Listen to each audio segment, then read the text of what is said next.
Assalamualaikum warahmatullahi wabarakatuh. Bismillahirrahmanirrahim. Nahmaduka ya ghafuru ya syakuru. Mashalli wa sallim barik ala sayyidina maulana Muhammadin wa ala alihi wa sahbihi asma'in nama ba'du. Tapi monggo lah kita cerita-cerita Islam, cerita-cerita beragama yang rileks.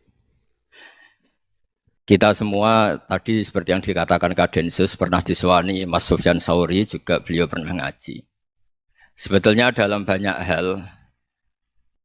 hal-hal yang keseharian itu lebih prinsip ketimbang ide kita tentang hal-hal besar. Saya beri contoh, Allah itu Tuhan yang maha kuasa, yang menguasai alam raya ini. Kadang-kadang menjelaskan dirinya itu hanya alladzi at'amahum min ju'. Saya ini Tuhan yang memberi makan kamu saat Anda lapar, saat kalian lapar. Jadi untuk beriman kepada Tuhan yang Maha Esa, kepada Allah, kamu yakin yang memberi makan kamu itu Tuhan. Apapun kecewanya Anda terhadap tetangga, terhadap negara, terhadap mertua, terhadap istri, itu kecewa Anda tidak akan mati. Tapi kalau tidak makan itu mati. Sehingga Allah mensifati dirinya kadang pakai keseharian. Alladzi at'amahum min ju'. Tuhan itu siapa? Yang memberi makan kamu ketika lapar. Tapi kamu untuk syukur itu nunggu punya istri cantik, neriman, gampang diatur, membolehkan poligami. Terus 4 istri itu neriman semua, loyal semua. Itu sombong betul. Mau syukur saja kok repotnya seperti itu. Jadi mau syukur ya ada makanan dimakan. Itu. Kalau ngantuk ya tidur. Ayatnya wa min ayatihi manamukum billaili wan nahar. Maksud ayat Allah itu tidur. Nah keangkuhan-keangkuhan ini yang menjadikan kita itu jadi repot hidup itu. Wong untuk syukur kok nunggu tadi. Mertua baik, tetangga baik, istri baik. Apa saja di sekelilingnya harus baik. Nah keinginan berlebihan ini menjadikan kita lupa ada hal-hal yang paling kita butuhkan. Yaitu oksigen. Kita boleh nempat di buminya Allah. Alladzi ja'ala lakumul ardo firasya. Bumi kamu tempati enak. Coba kalau gempa. Apa artinya istri 4 cantik semua kalau pas digoyang apa? Gempa. Apa artinya kamu jabat? Entah apa saja jabatannya. Kalau bumi likuifaksi, habis kamu. Kiai meskipun dai kondang umatnya jutaan, kalau likuifaksi di panggung hancur. Tapi nikmat-nikmat yang disebut Allah seperti kita kaji keseharian. Alladzi ja'ala lakumul ardo mahda. Allah itu yang menjadikan bumi dalulan, yang mudah diinjak. Famshu fi mana biya, silahkan pakai jalan-jalan. Jadi saya termasuk benar-benar kiai Jawa. Kalau kerennya Kiai Nusantara atau Kiai Indonesia lah. Diajari bapak saya Kiai Haji Nur Salim, diajari Mbah Maimun. Itu Islam itu keseharian. Karena ketika Anda memilih hal-hal yang serius, itu tujuan utamanya nyari ridhonya Allah. Dan ridhonya Allah bisa kamu dapatkan sesuatu yang pasti benar. Misalnya dalam sebuah hadis Sahih Muslim disebutkan, Inna wuha la yardo anil abdi idha akalal akla fayahmadahu alaiha. Au yashraba syarba fayahmadahu alaiha. Itu redaksinya inna itu sesungguhnya. Layardo juga pakai lam taukid, juga maknanya sesungguhnya. Sungguh-sungguh Allah sangat ridho ketika seorang hamba itu makan. Makan ketika sesuap nasi dia muji Allah. Ketika minum seteguk nasi dia muji Allah. Itu kalau orang diridhoni Allah itu wali betul. Itu untuk jadi wali itu gampang. Kamu makan ridho. Kamu ninjak buminya Allah ridho seneng. Kamu hidup keseharian aman seneng. Nah ini supaya sampean kita semua lah. Kita semua ngaji betapa panduan Rasulullah untuk menggapai ridho Allah itu banyak yang keseharian sekali. Saking kesehariannya banyak dalam hadis dan itu sahih. Nabi menyebut hal-hal yang keseharian. Hatta ma tas'alu fi fimra'atika. Kamu punya uang kemudian istri kamu bisa makan itu ibadah. Bahkan sebagian ibadah itu dicontohkan Nabi yang akhirnya diprotes sahabat. Yaitu wafi buti ahadikum sodakoh. Kamu menggauli istri kamu itu ya sodakoh. Sampai sahabat bilang yang benar ya Rasulullah. Ayati ahaduna syahwatahu wa huwa lahu ajrun. Masa urusan biologis, urusan syahwat kemudian dia dapat pahala. Nabi menjawab, alai salawadu'aha fi haramin aka'ana alaihi wisrun. Bagaimana kalau dia meletakkan ke yang tidak benar itu kan dosa. Nah, hal-hal seperti ini yang saya ingin teman-teman semua lah. Saya juga agak ingin ngaji demi Anda juga agak ingin. Itu dosa sekali ngaji kok pesanan kelompok tertentu itu enggak boleh. Islam itu untuk semua. Jadi Ya cuma karena di depan saya jenengan ya seakan-akan jenengan korbannya. Itu ada ilmunya dalam usul fikih itu. Jadi orang itu harus ngaji usul fikih. Nama yang disebut, mungkin Mas Sufyan masih ingat zaman ngaji usul fikih. Nama yang disebut itu tidak jaminan sebagai prioritas perintah. Jadi misalnya gini, kebetulan yang di depan Nabi itu Abu Dzar. Nabi ya bilang, ya Abu Dzarin ini uhibbuka misalnya, atau ya Mu'ad ini uhibbuka, atau ya Abu Hurairah ini uhibbuka misalnya. Banyaklah riwayat yang Nabi nyebut ya Abu Dzarin, ya Mu'ad, ya Abu Hurairah. Kemudian misalnya Nabi meneruskan khitab, ini uhibbuka, saya mencintai kamu, fakul dubur sholatin, atau sebagian riwayat disebut fala tada'anna dubura kulli sholatin, Allahumma inni ala dzikrika wa syukrika wa husni ibadatik. Saya mencintai kamu, siapa saja, Mu'ad bisa, Abu Dzar bisa siapa. Saya mencintai kamu, mohon kalau habis sholat kamu jangan lupa wiridan Allahumma a'inni ala dzikrika wa syukrika wa husni ibadatik. Ya Allah, tolong kami permudah supaya mudah ingat engkau. Anda tidak bisa mentang-mentang, wong nama saya Parmin, nama saya Purnomo, itu yang diperintahkan Mu'ad misalnya. Jadi yang disebut satu, tapi khitab itu untuk siapa saja. Saya teruskan ya. Jadi saya mohon semua kita melakukan kebaikan itu kalau dalam kaidah fikih disebut al yakin la yuzalu bisyak. Banyak kebaikan yang kebenarannya itu 100%. Tidak punya efek samping ke pihak lain, ke kelompok lain, ke komunitas lain. Yaitu tadi misalnya Anda makan dan itu murah sekali, hanya butuh satu piring. Setiap punyaan kamu muji Allah, setiap minum kamu muji Allah. Itu redaksinya Rasulullah SAW disebut Allah sangat ridho ketika seorang hamba makan, kemudian dia memuji Allah. Atau minum, kemudian dia memuji Allah. Logikanya gampang, negara seperti ini yang kamu harapkan bentuknya kayak apa, mertua, ipar, komunitas, tetangga. Itu nyata terjadi itu kan belum pasti. Sementara yang mesti terjadi adalah kamu butuh makan, kalau tidak mati. Butuh minum, kalau tidak mati. Butuh bumi yang nyaman ditempati, kalau tidak kita juga mati. Sebab itu Allah kalau menyebut nikmatnya itu hal-hal yang keseharian. Alladzi at'amahum min ju'. Allah itu siapa? Allah itu yang menciptakan kamu bisa makan. Tidak berlebihan, Allah itu yang menciptakan kondisi sosial itu ideal. Zaman Nabi itu ya ada orang munafik.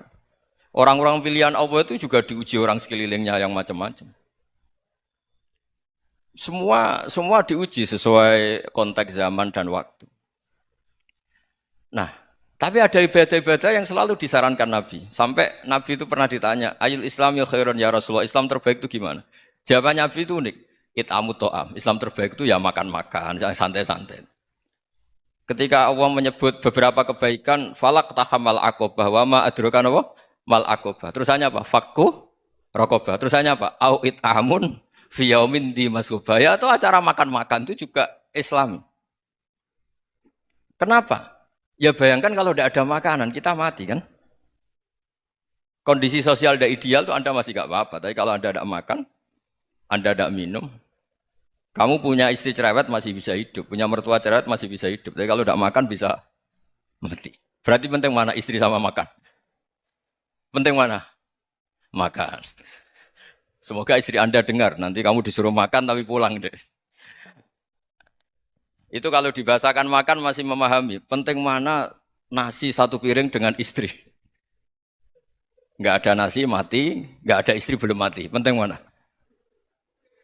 Gak berani jawab kan? Nah, ternyata Anda ada garang kan di depan istri. Jadi saya mohonlah, mungkin Mas Sufyan Sauri tadi yang bisa bantulah. Teman-teman tuh ngaji yang keseharian saja. Karena kita nyari ridha Allah itu berdasar firman Allah. Dan firman Allah itu menyebut keseharian tuh riang, gampang. Yaitu tadi misalnya wa min ayatihi manamukum billaili wanar. Termasuk ayat-ayat Allah itu kamu tidur. Maka dulu itu ada guyonan, ada tokoh Mu'tazilah, kelompok dalam Islam yang berpikir manusia itu bisa menentukan ikhtiarnya sendiri. Karena saya bisa duduk, duduk, ingin berdiri, berdiri. Karena kelompok ini nggak terima kalau semua kehendak Allah, nanti bagaimana kalau semua kehendak Allah kok ada hisab, ya ada sanksi.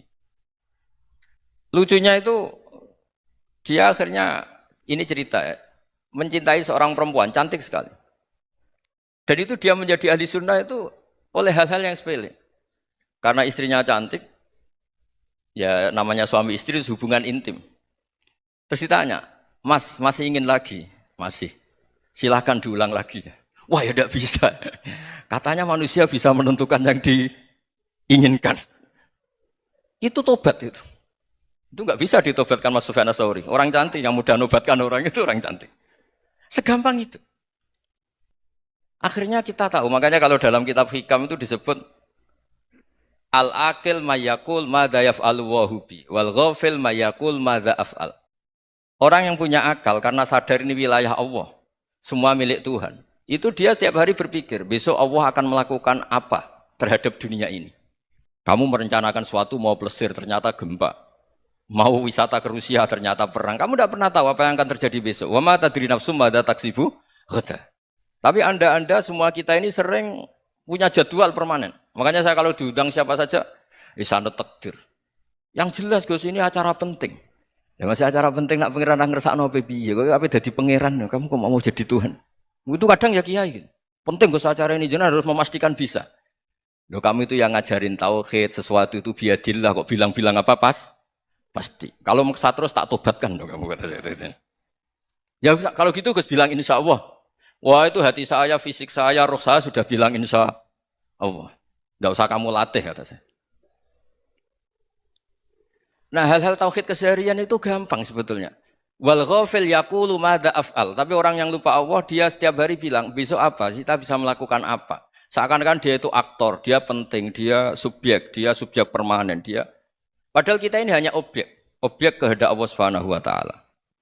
Karena kita yakin sesuatu yang terjadi di alam raya ini kita tidak bisa apa-apa. Makanya saya sering ngaji, sering bilang saya. Ketika Anda mensifati Allah, Dia yang menghidupkan. Sudah itu tanamkan sehingga ketika kita mati santai saja. Kenapa santai? Allah punya cara menghidupkan kita. Zaman kita hidup juga gak tahu caranya ngelola jantung, ngelola paru-paru. Kamu juga gak tahu ngelola oksigen yang tidak beracun, tidak mengandung polusi. Tahu-tahu hidup. Gak ingin tua ya tahu-tahu tua. Gak ingin mati tahu-tahu mati. Selama ini kita hidup juga gak tahu apa sebetulnya. Hanya gaya tok, punya jadwal, punya planning. Kalau kamu bisa menentukan pilihan Anda, pasti Anda istrinya cantik, 4 neriman semua, kona'ah semua. Nyatanya enggak kan? Ada 1 jelek, cerewet. Wah itu kan, nyatanya enggak bisa apa-apa Anda kan? Dan kamu bawa mati lagi. Itu kan, istri Anda juga gitu, punya keinginan, punya suami yang ganteng, yang jabat, yang neriman, yang enggak poligami. Ya enggak kesampaian juga. Kalau kita ngitung tingkat kegagalan kita itu gagal terus. Ya kan? Nah, terus ingat Allah, madza yaf'alu wa hubi. Orang yang punya akal selalu berpikir Allah itu menghendaki apa terhadap saya. Lalu sama-sama orang itu. Ngelihat orang yang serius, itu kata Anda itu pemikir berat, serius. Senang punya tokoh yang merengut karena kamu anggap serius. Tapi sebagian orang anggap orang yang serius itu wong merengut, wong masam, wong muka kok ditekuk. Jadi sama itu hati ya muqallibal qulub tsabbit qalbi ala dini, karena kita enggak tahu cara berpikir kita tentang orang lain, tentang sekeliling kita. Misalnya kita orang baik yang jenis ngrumat fakir miskin. Ada orang bangun masjid mewah itu janggal. Apa artinya masjid mewah kalau banyak orang kelaparan? Tapi kalau yang jenis pendidikan apa artinya masjid mewah kalau enggak bisa ngaji? Nanti yang jenis infrastruktur apa artinya ini kalau semuanya punya sudut pandang yang berbeda-beda. Dan Islam mengapresiasi semua kebaikan. Tapi katakan semua kebaikan itu adalah kehendak Allah Subhanahu wa taala. Karena apapun baik Anda itu pakai fasilitas yang diberikan oleh Allah Subhanahu wa taala. Sehingga ini yang disebut qulillah tsumadarhum fi khawdihim yal'abun. Ya kembali tadi ke tema-tema bahwa keseharian Anda ini sudah Islami. Saat Anda tidak bisa melakukan apa saja. Saya sering ada jenazah, biasanya kalau tetangga meninggal saya sering disuruh ngelepas. Saya bilang orang ini baik, karena sering ngelamun di rumah, sering nganggur di rumah. Ditanya sama anaknya, kenapa Gus nganggur baik? Ya kalau dia nganggur artinya juga enggak berbuat sesuatu yang maksiat kan? Ya kan, orang nganggur di rumahnya ya enggak bunuh orang, enggak maling, enggak korupsi, ya namanya nganggur di rumah. Lah cuma istri cara pandang nganggur enggak menghasilkan uang gitu. Tapi juga enggak menghasilkan kriminal kan? Jadi sebenarnya Islam itu makanya kalau sampai ngaji usul fikih itu ada kitab usul fikih namanya Lubul Usul, itu terkenal sekali di pesantren itu. Itu kalau ngapresiasi keseharian itu luar biasa. Izma min mubahin illa wa yatahaqqaqu bihi tarku haramimma. Karena keseharian yang mubah saat Anda lakukan itu ada kehebatan yang luar biasa, yaitu meninggalkan haram. Makanya dulu banyak orang-orang alim ketemu temannya itu guyon sampai semalaman. Itu biasanya yang semangat Islam itu kiai kok ndak tahajud, kiai kok ndak witir. Orang yang sedang mapan uangnya banyak, malam itu ndak kelayaban itu sudah luar biasa. Melawan nafsu supaya tidak maksiat itu sudah luar biasa, supaya lupa guyon sama temannya semalaman sampai subuh. Gejolak-gejolokan ngenang zaman miskin, zaman kuliah gak jelas, zaman apa. Melihatnya jangan tarkut tahajud. Seperti ini meninggalkan tahajud, tapi meninggalkannya ini talkul muharramat. Jadi kayak apa hebatnya? Sehingga Imam Ghazali punya riwayat yang agak unik. Hatta takuna ibadatu akhiri hadil ummah iku an-naum. Sehingga suatu saat ibadah terbaik umat ini itu tidur. Gitu. Itu kan riwayat kontroversi. Ketika Imam Ghazali ditanya, kenapa iya? Kenapa kamu mulai keluar dari rumah itu sudah banyak maksiat? Melihat perempuan yang enggak mahram, melihat fenomena. Tapi kalau kamu tidur itu enggak melihat apa-apa. Tapi juga kamu jangan menganggap tidur itu ibadah betul. Saatnya melakukan fardhu ain malah masih tidur. Tapi itu sudut pandang yang menjadikan kita Islam itu gampang. Jadi saat Anda tidak bisa aktivitas apa-apa, misalnya ada beberapa orang yang lumpuh. Lumpuh itu memang nggak bisa Jumatan, nggak bisa ibadah, tapi dia juga nggak bisa maksiat. Tidur itu memang Anda saat itu nggak bisa tahajud, nggak bisa witir, tapi saat itu ada zina, ada maling, nggak gosipkan orang, nggak bully orang, nggak menanamkan kebencian, nggak hasud. Sehingga tidur menurut Allah Ta'ala wa min ayatihi manamukum billaili apa? Wan nahar. Karena di tidur itu selain ada unsur istirahat, jaga kestamina, juga ada unsur meninggalkan beberapa keburukan. Nah saya mohon ibadah yang keseharian ini kita jaga. Supaya kita semua baca ayat itu fasih. Fasih itu tertanam di hati. Allah itu siapa? Alladzi at'amahum min ju'i wa amanahum min khauf. Dan Allah kalau cerita di Quran itu anna sababnal ma'a sabba tsumma syaqqaqnal ardha wa syaqqa fa ambatna fiha habba wa inaba wa qadba wa zaituna wa nakhla wa hada'iqa hulba. Kamu tahu saya ini siapa kata Allah? Saya ini adalah Tuhan yang menurunkan air, kemudian ada tanaman banyak. Habba wa inaba wa qadba, ada zaitun, ada tin, kalau orang Jawa mungkin ada tela, ada padi, ada mangga, ada pisang. Sudah. Wa inaba wa zaituna wa nakhla wa hada'iqa hulba, ada perkebunan yang lebat. Tujuannya apa? Mata Allahkum, silahkan kamu pakai, kamu nikmati. Tapi karena kadang kita ini punya ide-ide besar. Tadi untuk syukur saja nunggu punya istri riman, rumah baik, tetangga baik, komunitas baik, semuanya baik baru syukur. Lama-lama nanti ada di surga, syukurnya nunggu surga paling kelas A. Itu sudah ada yang menghuni Rasulullah, kamu nggak boleh di situ. Masa untuk syukur saja? Repotnya Masya Allah. Jadi mohonlah Quran yang kalau Anda hafalkan juz amma itu kan ada ayat-ayat yang kayak tadi. Ya, fal yang dzuril insanu ila ta'ami. Coba lihat apa yang kamu makan ya? Dari mana? Dan untuk mempertahankan hidup kamu keseharian. Jadi jangan kira ibadah itu harus membentuk komunitas yang versi Anda. Ibadah itu harus yang hal yang mulu-mulu. Kesehariannya Anda alami. Loh ini saya tidak bikin-bikin. Saya ngaji bukan karena berdasar pesanan. Itu ayat yang saya baca kan betul ada ayatnya kan. Fal yang dzuril insanu ila ta'ami. Anna sababnal ma'a sabba tsumma syaqqaqnal ardha syaqqa fa ambasna fiha habba wa inaba wa qadba wa zaituna wa nakhla wa hada'iqa ghulba. Terusannya apa? Mata'al lakum, silakan kamu nikmati. Mata itu silakan kamu nikmati. Ya kayak sampean dikasih hidangan ya makan. Ya sudah makan. Habis makan ya minum. Habis itu ngantuk ya tidur. Ya sudah normal-normal saja. Kayak apa indahnya Islam? Tapi Anda mencari Islam yang gimana lagi? Nah itu yang diajarkan guru-guru kita, diajarkan sanad kita sampai Wali Songo, sampai Rasulullah SAW. Bahwa pada akhirnya ada jihad, ada perang. Itu dulu memang perang, bukan membunuh. Beda. Dulu kita dijajah Belanda ya perang, dan itu normal karena kita dijajah. Jadi ketika orang lain ingin baik sama kita, wa in ahadum minal musyrikin astajaruka ya fa'jirhu hatta yasma'a kalam Allah. Kalau mereka ingin baik ya kita baik. Makanya ada istilah musta'man, mu'ahad. Kalau mereka ingin damai, berdampingan dengan kemajmukan ya itu yang lebih baik. Karena memang Islam menghormati proses perdamaian. Wa in janahu napa lisalmi ya fajnah lah. Kalau ingin damai ya kita harus damai. Jadi andai kan dulu Belanda datang ke Indonesia kok minta besanan gitu. Ya mungkin kita juga seneng karena memperbaiki hidung kan kalau minta besanan gitu. Nah tapi wong jajah dulu itu kan masalah kan? Apa? Masalah kan? Jadi saya mohon ya, jadi apa? Saya tadi minta sama Bapak Kadensus kemarin juga pernah main ke saya. Jangan sering ketemu saya ini sudah uzlah, saya ini sudah mau daftar jadi resi. Saya itu kemarin di muktamar juga agak datang, acara di Jogja juga sudah. Karena memang keluarga saya dulu itu bahasa ya, bapaknya bapak saya itu enggak keluar rumah itu puluhan tahun. Memang punya adat uzlah. Ya makanya ngaji aja yang gampang-gampang aja, yang enggak orderan, enggak pesenan ngaji aja dulu yang gampang. Saya ikhlas, yakin betul saya ikhlas. Ikhlas itu menurut saya itu roh. Orang enggak ikhlas menurut saya itu orang aneh. Ikhlas itu gampang, sudah saya bilang. Kalau kamu yakin ilmu itu milik Allah, ngasihkan juga ikhlas itu milik Allah. Apa sih yang kamu punyai sehingga kamu tidak ikhlas? Uang milik Allah, energi kita milik Allah, bumi milik Allah. Kemudian kamu merasa memiliki. Merasa memiliki itu kalau dalam ilmu tasawuf sudah kesalahan kan. Bagaimana Anda punya? Coba tahu-tahu tanah itu kok milik Anda. Karena saya beli, Gus. Saya beli dari orang, dari Zaid. Padahal yang asli punya itu Allah. Apa benar kamu pernah beli sama Allah? Zaid ini pemilik nisbi, pemilik yang enggak sebenarnya kan? Ya enggak? Yang benar-benar pemilik itu Allah. Kok kamu ngerasa itu bumi kamu itu atas nama apa? Coba. Milik kan harus beli atau dikasih.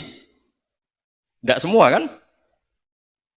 Nah, makanya terus famshu fi manakibiha dan Allah menyebutnya, sudah saya ini yang menciptakan bumi. Waladzi ja'ala lakumul arda dalulan. Dan Allah menyebutnya sederhana, famshu fi manakibiha, silakan jalan-jalan. Terusannya apa? Wa kulu mirizki, silahkan makan-makan. Jadi Islam itu ya makanya kiai-kiai itu ada acara makan, sampai ada guyonan fikuli makanin makan itu setiap tempat ya makan.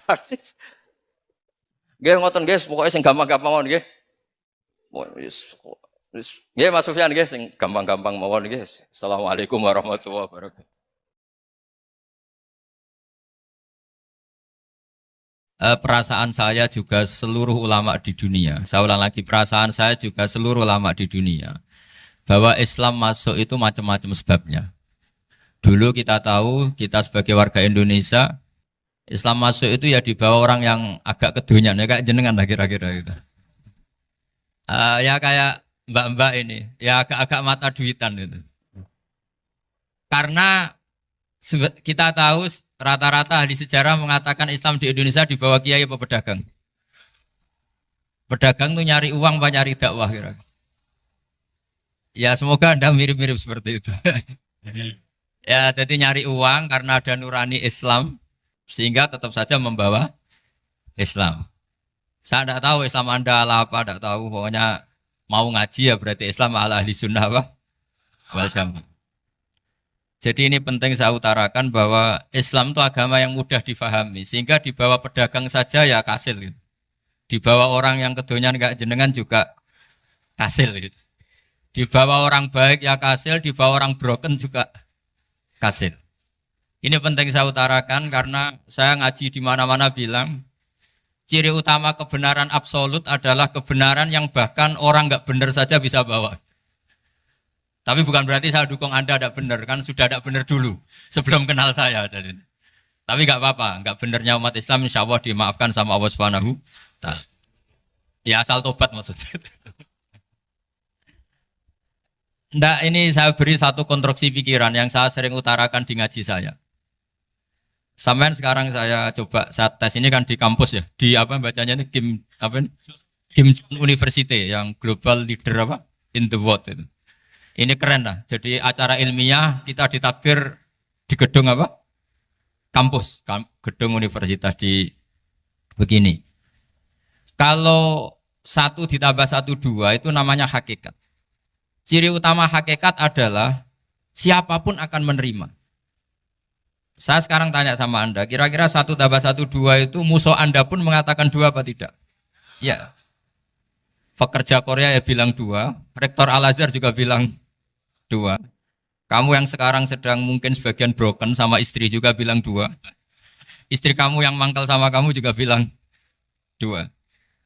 Yang cemburu ya bilang dua, yang dicemburuin juga bilang dua. Karena begitu mudah kebenaran absolut diterima oleh siapa saja. Begitu juga eksistensi Allah sebagai Tuhan. Itu mudah diterima oleh siapa saja. Sehingga pembawanya tidak perlu seorang kiai atau gus atau mubalek atau ketua muin, tidak. Cukup karyawan pekerja Korea. Karena kebenaran absolut itu kebenaran yang mutlak. Siapa saja yang waras pasti ngakui. Kira-kira orang yang berpikir sehat pasti berpikir begini, ini yang diajarkan Quran. Bumi ini kadung wujud. Sudah wujud kadung wujud, punya eksistensi.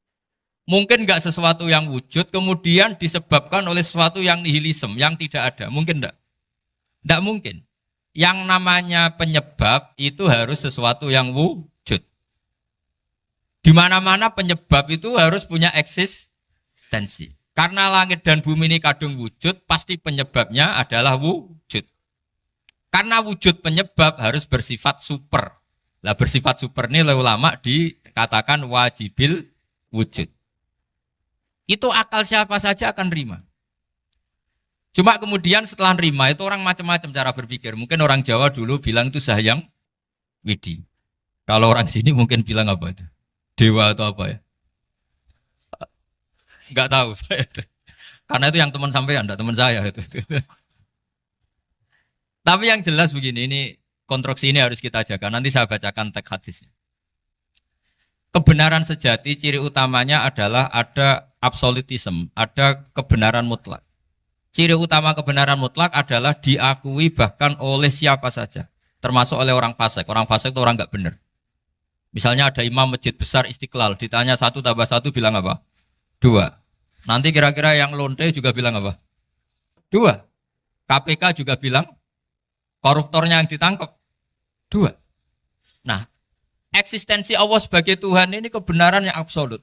Maka agama ini juga boleh diterima oleh siapa saja, termasuk oleh orang fasik, orang nggak jelas.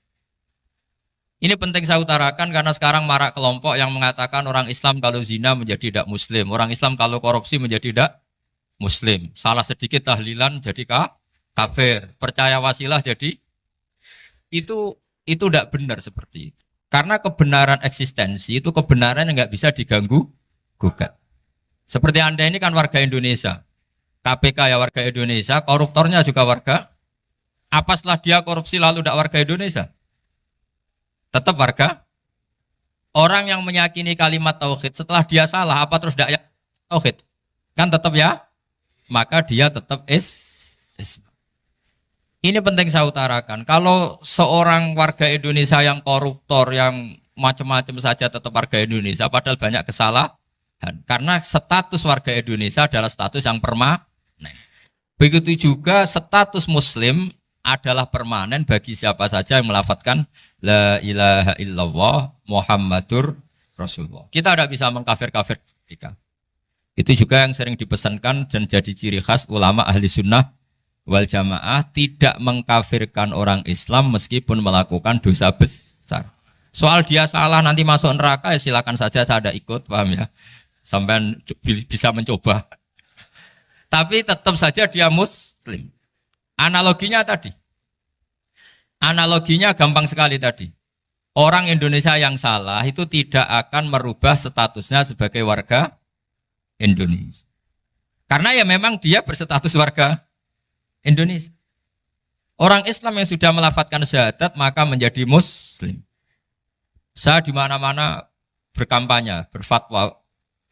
Orang kafir yang 70 tahun kafir, sekali melafadzkan kalimat tauhid, itu menjadi muslim apa tetap kafir? Muslim. Masa kita yang Islam terus, yang kalimat tahlil la ilaha illallah, kemudian menjadi kafir karena kalimat itu? Itu faham aneh apa aneh? Wong yang kafir saja menjadi muslim karena kalimat tauhid, yang Islam menjadi kafir juga karena kalimat. Ini ngajak apa-apaan? Ya ngajak goblok-goblokan, kira-kira kan gitu. Ini penting saya utarakan karena ini penting. Nah, setelah kamu yakin tauhid, ciri utama tauhid itu apa? Menstatuskan sesuatu sebagaimana hakikatnya. Misalnya bumi Korea, ini statusnya tetap buminya apa? Maka dari awal saya husnudzon sekali sama Allah Subhanahu wa taala bahwa suatu saat di bumi mana saja itu ada tahlil. Enggak ngira kan ada ateis di sini, bumi ateis kemudian ada tahlil, ada sakduna, ada macam-macam. Karena kita ketika sholat, makanya saya tadi janji akan memaknai kalimat-kalimat yang sering Anda baca ketika sholat. Di sholat saat ada itidal ngendikan apa? Rabbana lakal hamdu, ayo dibaca, mil'us samawati wa mil'ul ardi wa mil'u ma syi'ta min syai'im ba'du. Sama nani secara tradisi pesantren, Rabbana do pangeran kita, laka iku kaduwe panjenengan alhamdulillah segala puji. Engkau punya segala puji. Mil'us samawati, yang pujian itu memenuhi langit. Tentu langit itu penuh dengan pujian. Semua malaikat bertasbih, bertahmid. Karena malaikat tidak ada yang kerja di pabrik, itu tasbih terus gitu. Nggak ada yang nyari uang, nggak ada yang cari won ya. Apa won ya kalau bahasa? Kalau di sini nggak kiainya aja nyari uang. Terusannya apa? Wamilul ardi, dan pujian itu memenuhi bumi. Korea termasuk bumi Allah apa enggak? Jadi saya sudah menduga suatu saat Korea itu ya penuh dengan pujian. Dan ini betul. Siapa yang ngira kalau di bumi Korea ada yang hafal lagu Sakduna itu? Itu lagu kesayangan guru kita semua, Kiai Haji Maimun Zubair. Gak ada yang ngira. Siapa yang ngira kalau di sini ada ngaji seperti ini? Di Rusia juga sama. Uni Soviet itu negara ateis. Tapi lama-lama pecah karena glasnost itu dan perestorika itu. Kemudian menjadi pecahan-pecahan negara muslim. Ada Uzbekistan, Tajikistan, Ceknya. Semuanya menjadi negara apa? Muslim. Karena dari awal lakal hamdu mil'us samawati wa mil'ul ardi. Dan pujian itu pasti memenuhi langit, juga memenuhi bumi. Kalau Anda baca itu di Indonesia, mungkin wajar. Di Indonesia banyak acara-acara seperti ini. Tapi kalau di Korea, ternyata benar. Dan Anda ini kalian semua termasuk pembuktian benarnya wamilul ardi. Keren kan teman? Oh keren sekali, bukan sekedar keren, keren sekali. Makanya saya jarang diundang pengajian mau, tapi diundang di Korea mau. Tapi saya ada niat datang undangan, memang saya ingin datang. Jadi, ya karena itu. Ini bentuk penghormatan saya. Bentuk penghormatan saya bahwa pada akhirnya benar-benar lakal hamdu mil'us samawati wa mil'ul ardi. Jadi Anda tidak perlu pesimis, dulu Indonesia juga seperti itu. Banyak Buddha, Hindu, semacam ateisme. Kemudian berkatnya para ulama sekarang jadi negara yang mayoritas Muslim. Korea, barokahnya orang-orang kedonyan seperti ini banyak Islam itu. Enggak apa-apa. Karena sebagian agama Islam, sebagian sejarah ditulis di bawah pedagang-pedagang Gujarat. Kira-kira orang Gujarat ke Indonesia dulu yang namanya pedagang cari apa? Uang. Tapi namanya orang Islam, hatinya tetap adanya tauhid. Nyari uang ya tetap sambil dakwah. Kalau yang ke Korea langsung kiai mungkin tidak seramai ini Islam. Karena kalau kiai datang langsung dicurigai jadi misionaris. Jadi ribet malah. Tapi kalau sampean nggak ada yang curiga. Namanya pekerja, pekerja saja nyari uang. Dan itu memang fakta. Cuma kadang ya sadar terus ya bagus lah seperti itu. Nggak apa-apa. Maksud saya ini saya memberi support, memberi tasjek bahwa Allah itu luar biasa. Jadi kalau ingin menyebarkan agamanya macam-macam. Kadang kiai tidak bisa mengislamkan orang, itu anak-anak mahasiswa pacaran, itu banyak yang pacarnya itu masuk Islam. Tapi sampean jangan bilang pacaran halal, ya tidak pernah halal. Tapi Allah kalau menghendaki memberi hidayah itu jalannya macam-macam. Ada yang lewat kerja, coba yang bayangkan ada tahlilan di Korea itu semua kiai tidak pernah bayangkan.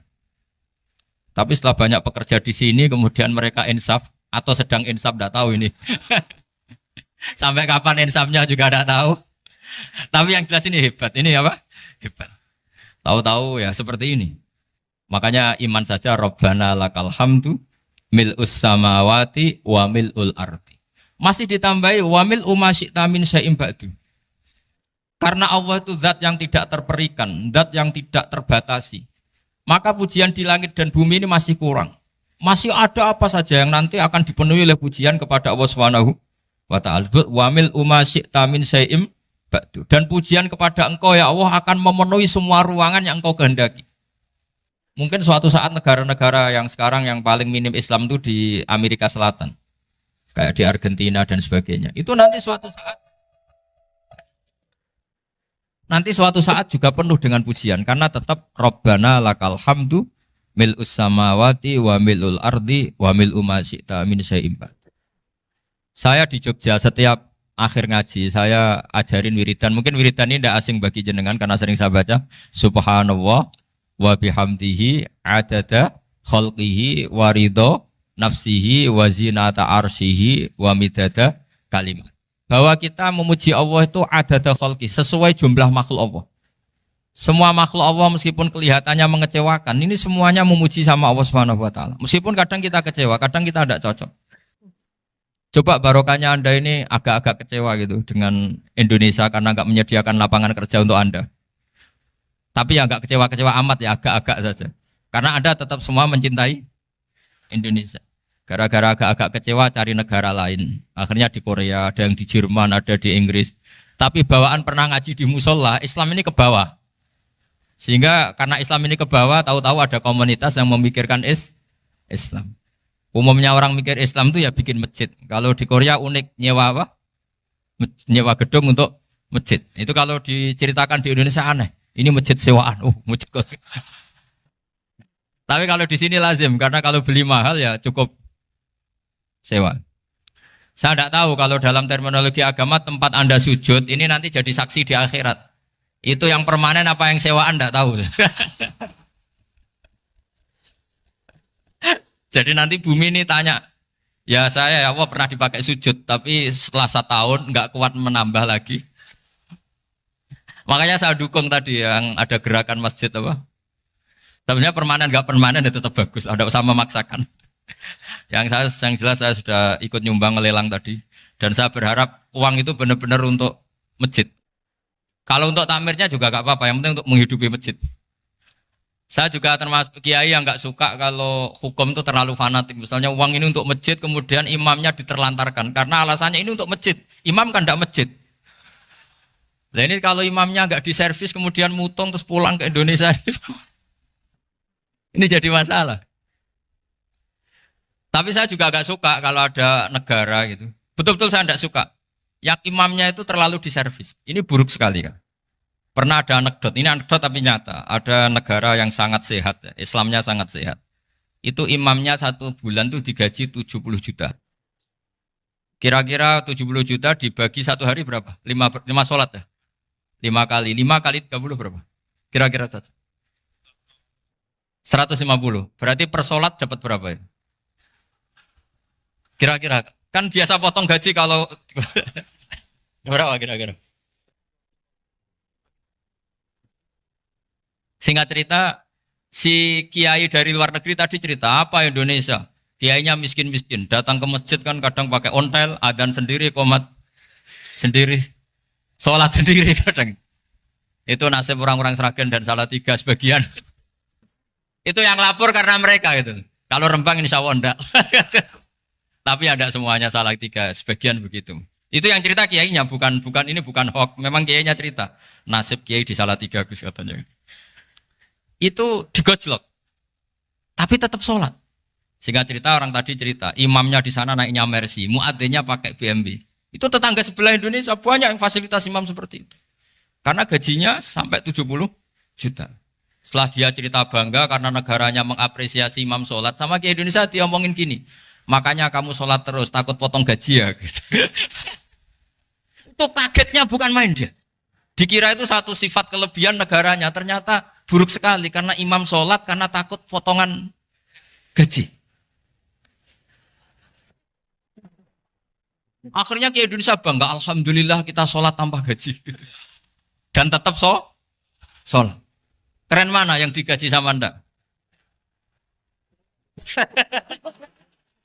Ini yang di atas ini banyak calon imam. Tidak keren mana imam yang digaji sama Anda? Keren yang enggak. Tapi kalau pertanyaannya dibalik, keren mana jamaah yang peduli imamnya sama yang enggak peduli? Jadi jawabannya harus tetap seperti itu. Imamnya keren yang ikhlas. Tapi jamaahnya keren yang peduli imamnya. Jelas ini ya fatwa saya ya. Gimana? Imamnya baik yang ikhlas. Tapi jamaahnya baik yang peduli nasibnya. Tapi sekali imam dari awal enggak ikhlas itu harus di PHK. Itu bahaya bagi agama kalau awalnya sudah ada ikhlas. Karena nanti setelah habis subuh terus dihitung. Wong setahu saya sholat terus kok kenapa gajinya tinggal segini? Ya, setahu saya sholat terus kok gajinya tinggal segini. Terus nanti takmirnya bilang, kemarin duhur Pak Yai tidak ngimamin. Kemarin asar tidak ngimamin. Terus dihitung. Bisa enggak agama akan berjalan seperti itu? Enggak. Ya makanya pertanyaannya tadi, suka atau punya imam ikhlas? Suka. Tapi imamnya juga suka kalau jamaahnya peduli. Ini penting. Jadi saya mensupport Anda, mensupport kalian semua bahwa agama ini akan diurus oleh Allah Subhanahu wa taala. Makanya Sayyidina Umar radhiyallahu anhu kalau disuruh mikir agama itu tidak mau. Tidak mau betul. Ketika Umar jadi khalifah itu puncak keemasan masa Islam. Semuanya stabil, semuanya hebat. Sampai Irak, Iran zaman itu Persia masih. Semuanya Mesir. Itu semuanya ikut Islam.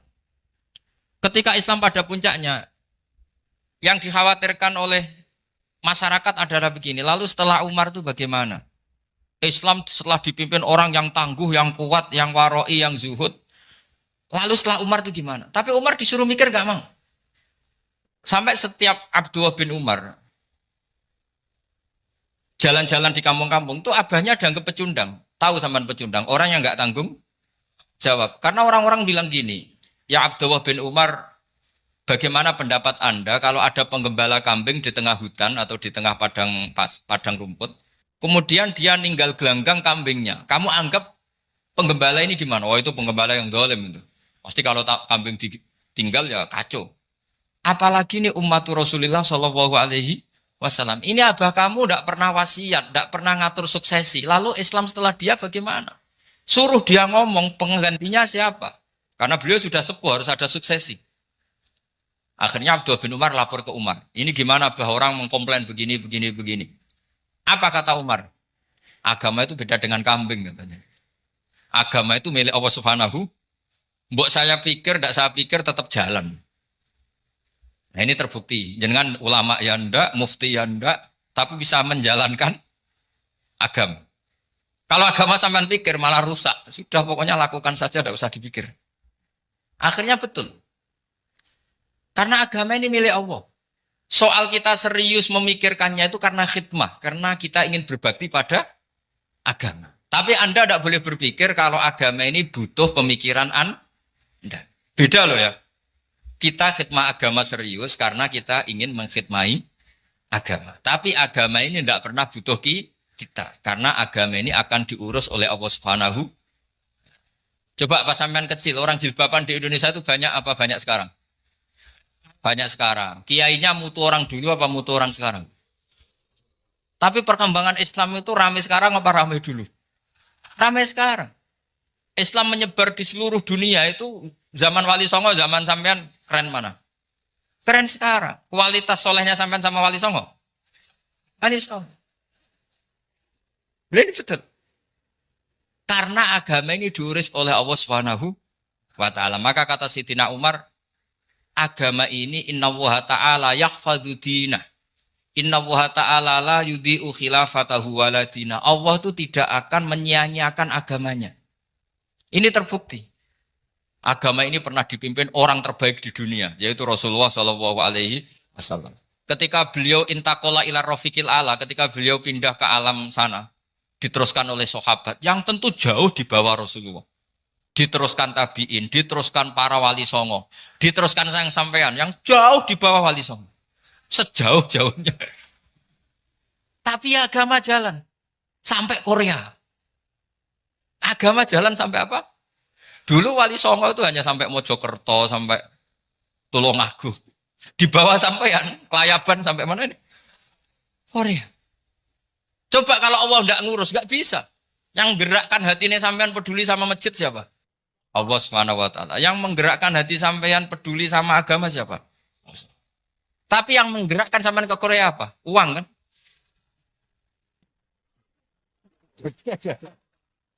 Enggak, enggak apa-apa, jujur saja, jujur ya, ada. Santai aja. Ini bagian dari keramatnya jenengan. Niatnya agak bener tapi dibenerin Allah di sini. Dari awal niatnya kan uang gitu. Tapi setelah di Korea dibenerin Allah. Mbok ingat agama gitu. Keren kan? Makanya yang syukur sama Allah Subhanahu wa taala. Yang bisa hanya Allah taala. Makanya dalam dunia kiai selalu baca apa? Alhamdulillah alladzi hadana li hadza wa ma kunna linahtadiya laula an hadana Allah. Alhamdulillah kita diberi hidayat seperti ini. Kalau tidak Allah tidak bisa. Sudah mata duitan, kadang istri ngomel, mertua tidak percaya. Sudah setengah-setengah broken gini saya tahu sampai ke Korea itu karena broken pas saking sayangnya keluarga. Potensinya hanya dua.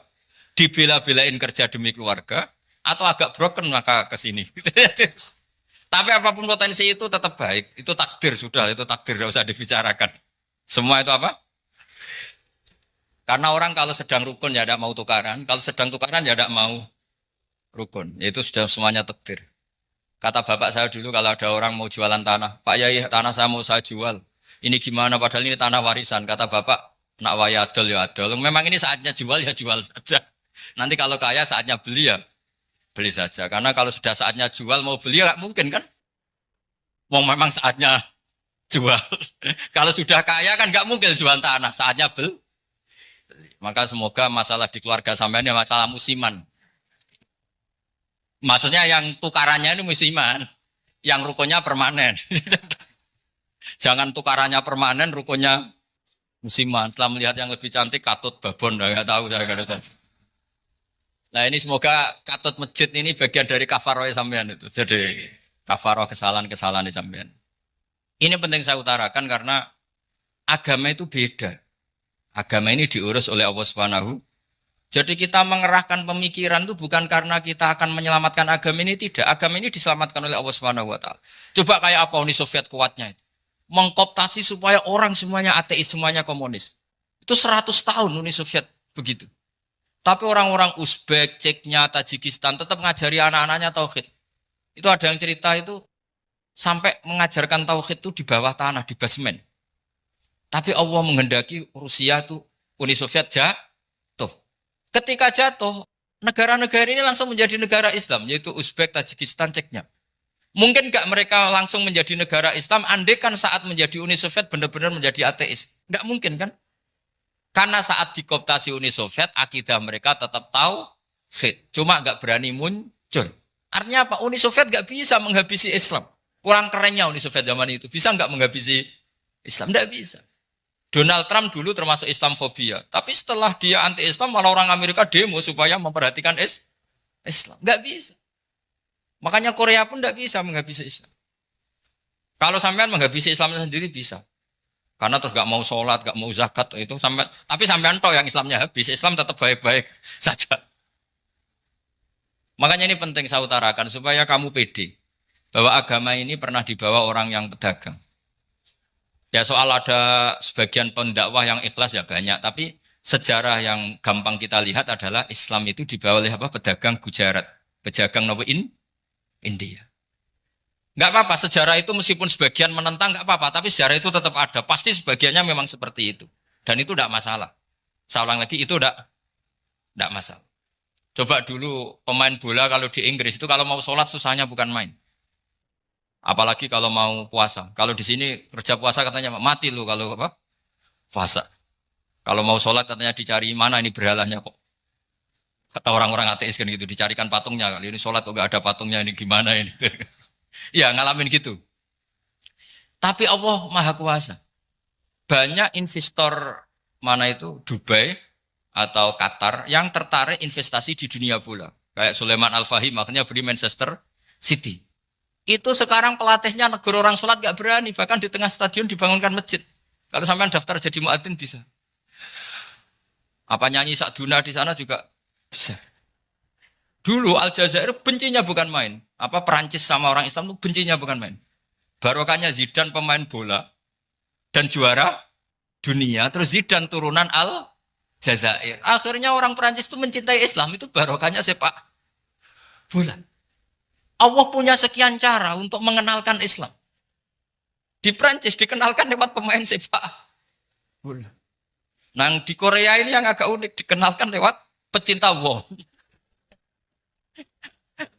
Saya jamin ini tidak apa-apa, sudah tidak apa-apa, sudah aman, pokoknya aman. Jamin aman. Pokoknya alhamdulillahilladzi hadana lihada wa ma kunna linahtadiya laula an hadana. Karena agama ini dibawa oleh Allah Subhanahu wa taala, yang menjaga juga Allah Subhanahu wa taala. Sama tidak usah khawatir. Kalau ada kelompok tertentu yang mengkhawatirkan Islam, sekarang Islam bahaya gini-gini, itu kurang roja, itu kurang optimis itu. Harapannya sama Allah tipis, harus ngaji lagi. Agama ini limangka nayarjuwa hawal yaumal akhir. Agama ini bagi yang terus-menerus berpengharapan kepada Allah Subhanahu wa taala. Agama ini limangka nayarjuwa, coba bahasa Arabnya roja yarju rojaan. Maknanya harapan. Jadi agama ini bagi yang selalu berpengharapan, bukan yang pesimis, bukan yang hati kecil, apalagi yang tukang putus asa. Coba agama ini begitu luar biasa dibawa orang yang macam-macam. Tadi di Perancis dibawa oleh pemain apa? Bola. Ada masjid di Inggris itu ya dibawa mahasiswa-mahasiswa itu yang dulu sebagian yang nggak pernah ngaji, setelah di Inggris bikin komunitas pengajian. Di Korea dibawa di pecinta apa? Tapi lama-lama cinta Tuhan. Karena ya memang sebenarnya sudah cinta Tuhan. Cuma ya cara cinta ini nunggu punya uang Ya sudah, alhamdulillah seperti ini sudah luar biasa sudah. Insya Allah diterima oleh Allah Subhanahu wa taala. Saya selalu berharap semoga ini tetap satu bukti bahwa Allah itu harus kita sembah di mana-mana. Karena tadi Allah akan selalu Rabbana lakal hamdu mil'us samawati wa mil'ul ardi wa mil'u ma syi'ta min syai'in ba'du. Bahwa pujian kepada Allah akan selalu memenuhi langit dan memenuhi bumi. Bumi Korea termasuk buminya Allah. Makanya pegangan yang saya minta sama pengurus untuk di-share adalah Dawai Rasulullah Shallallahu Alaihi Wasallam. Mungkin nanti panitia harus menge-share itu. Ini Musnad Ahmad, riwayat dari Imam Ahmad. Al-Bilad bila dua. Sudah punya? Nanti di-share ya yang gitu. Al-Biladu bila dua. Bahwa negara hakikatnya adalah negara Allah. Wal ibad ibadullah. Semua hamba hakikatnya adalah hamba. Di hadis itu fahaitsuma asabta khairan fa'akim. Kapan saja kamu menemukan kebaikan di tempat Anda berdomisili, fa'akim, kamu enggak apa-apa di situ. Kamu di sini dapat uang, dapat masjid, dapat sewa masjid. Enggak tahu sewa apa permanen, pokoknya itu bagus gitu aja. Buminya dirayu. Bumi meskipun ini enggak permanen, tapi tetap jadi saksi loh ya. Harus ada kompromi ini. Karena kalau dengar orang Indonesia jadi aneh, masjid kok nyewoi. Tapi aneh di Indonesia, ada aneh di sini. Sampean tenang saja. Tentu malaikat pencatat di sini juga sudah tahu kalau sebagian masjid itu sewaan. Jadi ya ada iskal-iskal amat lah sudah. Nggak janggal-janggal amat karena kondisional Jadi saya nanti minta panitia supaya mengeser tadi hadis riwayat siapa? Imam Ahmad bin Hambal yang diriwayatkan oleh salah satu minal asroh al-mubasyarina bil jannah yaitu Zubair bin Awam.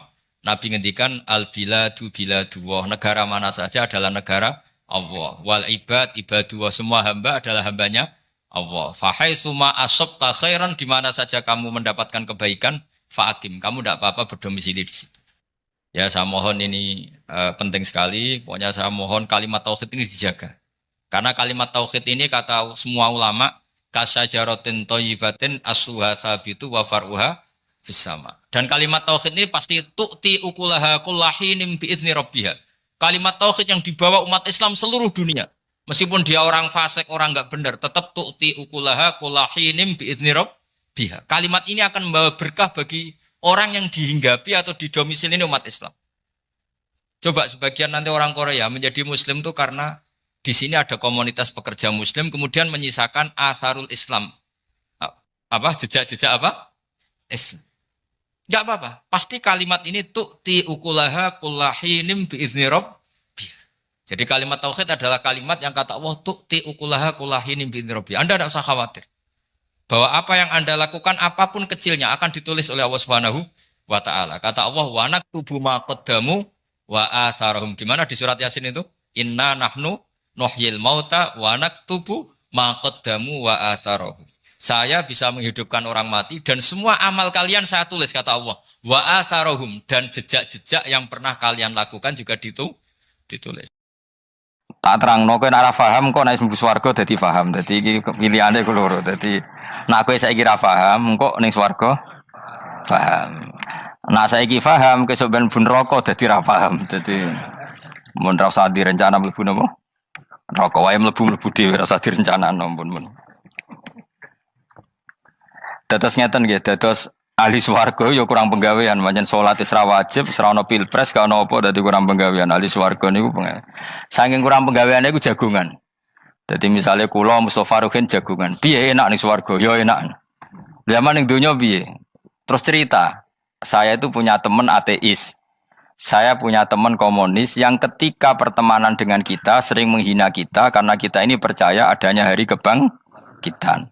Teman saya itu sering melecehkan idza mitna wa kunna turaba wa idzaman aina lamadinun. Masa kita sudah jadi debu, jadi tulang belulang, kemudian kita akan dibalas amal-amal kita. Jadi singkat cerita, ini nunjukno nak wong soleh oleh kancanan wong dolim. Ya ini catatan ya bahwa orang soleh itu zaman ning dunya oleh kancanan wong napa? Dolim. Buktinya yang soleh ini masuk surga. Kemudian kenangannya punya teman ateis. Zaman di dunia punya teman apa? Ateis. Entah temannya itu teman kerja atau teman kantor. Tentu tidak teman dalam akidah. Mungkin akidahnya tetap kita Islam, mereka ateis. Tapi teman, entah faktor kantor, entah faktor profesi, entah faktor kerabat. Tapi yang jelas si orang penduduk surga ini punya kenangan, kami dulu punya teman ateis. Ini kanali korin. Yang teman saya yang anti Tuhan itu mengatakan, melecehkan saya, aidza mitna wa kunna turaba wa idzaman aina lamadinun. Masa kita sudah jadi debu, jadi balung, tulang belulang, kemudian kita dihisab. Atau kita nanti ada hari balasan. Nah terus ketika jagungan ini, tadi saya bilang ahli swarga kurang penggawean. Lah piye delok piye? Jare kanca-kancane, "Moh aku ora melok di kanca." Jadi fayaquluna lah. Jadi ketika Ruhin muni ape delok jare Mustofa, jare Kifat, "Moh aku gak kancaku, delok dhewe." Jare. Lah si Ruhin kan wong kurang penggawean, mulai ning donya sampe ning swarga. Terus delok. Terus fattala'a fara'ahu fi sawail jahim. Bareng dekne delok roh kancane kejet-kejet ning neraka. Seneng dekne. Dadi wong nak hasud tuh nanti ning swarga aja hasud. Seneng terus muni ngene, "Tawahi ing kita laturdin." Dulu kamu hampir saja menyesatkan saya. Artinya zaman dia ateis sempat ngerayu supaya Ruhin dadi napa? Ateis. Kowe Islam ya tetep kere, melok ateis ae. Wis kere, zina rawani, maling rawani gak enak. Soalnya sering dirayu-rayu gitu. Makanya bilang apa? Tawahi ing kita laturdin, kamu zaman di dunia hampir saja menyesatkan saya. Walau la ni'matu rabbi lakuntu minal muhdharin. Kalau saja saya tidak diberi nikmat Allah, aku kelakuanku ya koyo kowe, akhirnya masuk neraka koyo kowe. Nah, terus ada soalu taladzudin. Dia tanya tapi saking senenge. Afama nahnu banyitin. Coba lihat saya sekarang. Apa saya sekarang mati? Tidak kan, saya tidak mati kan. Cuma mati pertama saja, mati zaman di dunia. Sekarang saya hidup lagi. Artinya kamu yang dulu memungkiri ada kehidupan, dulu aku saiki tidak mati. Ternyata saya sekarang hidup dan dapat nikmat kowe ning neraka. Dadi ku nunjukno sunnahe manusa iku ora puas nak ora ngalahno musuhe. Nganti ning swarga iku ora lega nah. Dadi manusa iku hasudnya itu terlembagakan sampai akhirat. Jadi wong-wong sing tahu dimaki-maki kubu sebelah, iku nak kubu sebelah mlebu neraka, iku kowe ning swarga gak marem nak gak delok. Dadi hasud iku ya seru no. Dadi nak kula pun mboten, makome mboten wonten, kula mboten. Niku makome Ruhin barang dadi lari lho kan dinyak melarat, gendut, kriting mangkel. Kudu menangi sing ngenyak mlebu neraka. Aja sampe sing ngenyak kita mlebu swarga kene mlebu neraka. Wah. Gak puas ya no. Makanya gambarannya Quran itu manusia tetap manusia. Ketika orang kafir dengan segala kenikmatannya, misalnya mungkin Amerika, mungkin negara-negara yang sekarang kumo luhur dengan teori kapitalisnya, mungkin ngenyak Ethiopia, ngenyak Syria, ngenyak. Tapi apapun salahnya Syria, Ethiopia tetap iman, tetap suasana masuk surga. Meskipun ngurmat negara tidak pedes. Tapi yang ngurmat negara benar, tapi ngurmat iman tidak benar, bisa saja nanti masuk neraka. Itu makanya kita problem di dunia kan gitu. Makanya saya mohon, nah, umat Islam itu tidak perlu menjawab kritikan itu. Dari awal kita nanti enaknya itu di surga. Kali di dunia kita pasti salah. Ngelola negara raiso, banyak negara Islam sing carut, napa? Marut. Ngurus bojo raiso, banyak santri sing pegatan. ngurus anak yo ora iso, anak yo debu weling kok bapak. Kita ini kan ngurus yayasan yo ora iso. Kan semua yang berbau Islam mesti carut marut. Karena ya apa ya, dari awal kita ini mah enggak serius ngurus dunia. Kok serius piye nyimpen dhuwit wedi dosa ana hisab. Ape riba rentenir wedi dosa. Wape ngatur dunia nemen-nemen wedi dosa. Allahu al-mudabbir sing ngatur kok melo ngatur barang. Wah, akhirnya karena wedi dosa terus goblok. Sebagian goblok klasik, sebagian keterusan. Nggak sing repot sing keterusan sampai asli lah iku terus kombinasi napa? Jadi wong Islam iku ora kober serius mengurus dunia. Kadang punya pemimpin fasik lah ben ngono pek-pekan dunia. Jadi ribet wong Islam. Akhirnya kita ini dihina. Wa idza marru bihim yatakhamazun wa idza qalabu ila ahlihim qalabu fakihin wa idza ra'ahum qalu innaha ula inapa ladallun. Orang-orang kafir itu kalau melewati orang Islam pasti ngenyek. Urip nyatane ngono, ngelola negara enggak bisa, ngelola keluarga enggak bisa. Nah, nanti kalau kita di surga itu kata Allah fal yaumal ladzina amanu minal kufari yadhakun. Nanti di surga orang-orang iman gantian menertawakan orang-orang kafir. Jadi itu menunjukkan bahwa kita tidak pernah puas sebelum dendam menertawakan. Jadi wis ning swarga iku cita-citane mukmin tetep fal yaumal ladzina amanu minal kufari yadhakun. Jadi kowe sok ben ning swarga iku ya Allah kasih saya fasilitas bisa melihat penduduk neraka.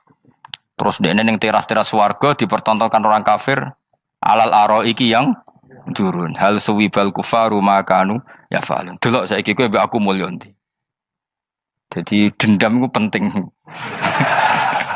Tapi sebenarnya ini swarga ning donya wis kalah wis nurut ae no. Dadi menteri yo nurut wis pokoke nurut ae wis barang donya pek-pekan ngono. Cuma ora bener ya dielingno iku ya bahaya ora bener. Tapi ora usah kerusuhan biasa wae. Gremeng ae gremeng soalnya ben gak dadi udun no. Katanya memang gitu, orang emosi nak diempet tuh dadi udun, dadi wis satok gremeng. Tapi yang jelas Allah punya sunnah bahwa manusia itu tidak bisa puas sebelum melihat musuhnya kalah. Sehingga ahlul jannah yang notabene sudah penuh kenikmatan itu tetap dia enggak lego.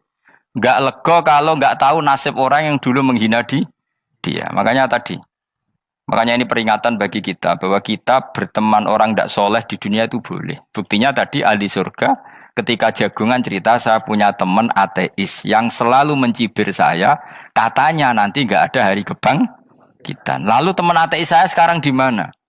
Sekajak kancana dulu ya teman-temannya bilang fayakuluna laga. Tapi si teman ini tetap ingin melihat. Setelah dilihat ternyata itu di neraka. Terus melakukan dialek tadi. Apa yang kamu katakan salah. Kamu mengatakan setelah mati akhir urusan salah. Ternyata saya sekarang tidak mati. Afama nahnu bimai yitin illa mutatanabuna. Jadi saya mohon sekali teman-teman yang hafal Quran itu harus hafal sampai seperti saya ini. Sehingga tahu duduk perkara ini Quran itu kayak apa. Moco Quran tok ibadah. Suwe nama moco Quran ibadah. Tapi tidak paham. Wong khawarit sing tukang mateni wong itu hafal Quran. Itu gara-gara ra paham itu akhirnya kewaco. Nah kandhani ku angel. Sing kandhani kudu aku. Nah sing kandhani Mustafa padu merapal kan. Sing kandhani kudu aku. Mbok yo wong ku mikir to. Apa gunane misalnya ki apal Pancasila. Tapi ra iso nglakoni napa? Pancasila. Ngapal tok keadilan sosial bagi seluruh pejabat. Antok ngomong ngono jelas timbang muni bagi seluruh rakyat Indonesia aja boleh. Quran juga gitu. Kita ini manusia punya watak dendam. Tapi dendam ini dikelola oleh Islam. Dendamnya mending swarga wae. Ning donya ben, ning donya mesti sedhilu. Tenan betul. Orang-orang mukmin itu sampai belum lega kalau belum ketemu orang yang pernah mencibir. Yaitu tadi qala qailu minhum inni kanali qarin. Saya punya teman yang ketika di dunia selalu mencibir saya, inna kalaminal musaddiqina idza mitta wa kunna turaba wa idzaman aina lamadun. Teman saya itu selalu mencibir, masa kamu percaya hari kebangkitan? Kita nanti kan sudah jadi tanah, jadi tulang belulang, masa bangun lagi? Yang benar saja kamu.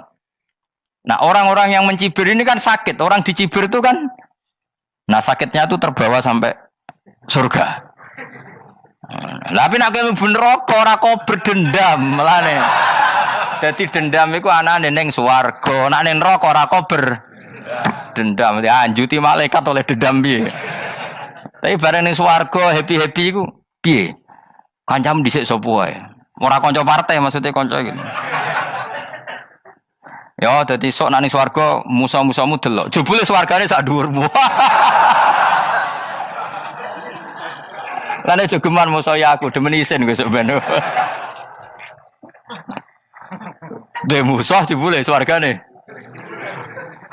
Ndi musuhku sing wani aku delok. Terus jare kancamu teko, aku ning dhuwurmu. Ya jarak. Repot ya. Jadi terus kedua, peringatan dari Quran. Allah itu saking kudrohnya itu senengane itu gawe fitnah. Fitnah itu sesuatu yang enggak masuk akal. Jadi wong kafir utawa wong Islam piyambak iku kon iman sesuatu yang paradok. Iku kon ngimani ning neraka iku ana wit. Lah neraka iku panase ngono, ana wit. Mulane jare wong kafir Muhammad tambah suwe tambah waras. Mergo wong neraka iku makan sajaratus zakum. Mulane wong kafir tambah guyu Muhammad tuh gak waras. Jarene neraka banget panase, tapi di saat yang sama ngomong wit iso tumbuh. Mestinya neraka itu kan enggak ada pohon. Mulane Allah nate ngendikan wa ma ja'alna ru'yallati arainaka illa fitnatal linnas wasyajaratal mal'unata fil Qur'an. Jadi satu orang itu diuji disuruh ngimani Isra Mi'raj. Nabi yang tetap posisinya di Mekah diberitakan oleh Quran bahwa Nabi telah menembus langit Sabtu dalam lahdoh satu malam.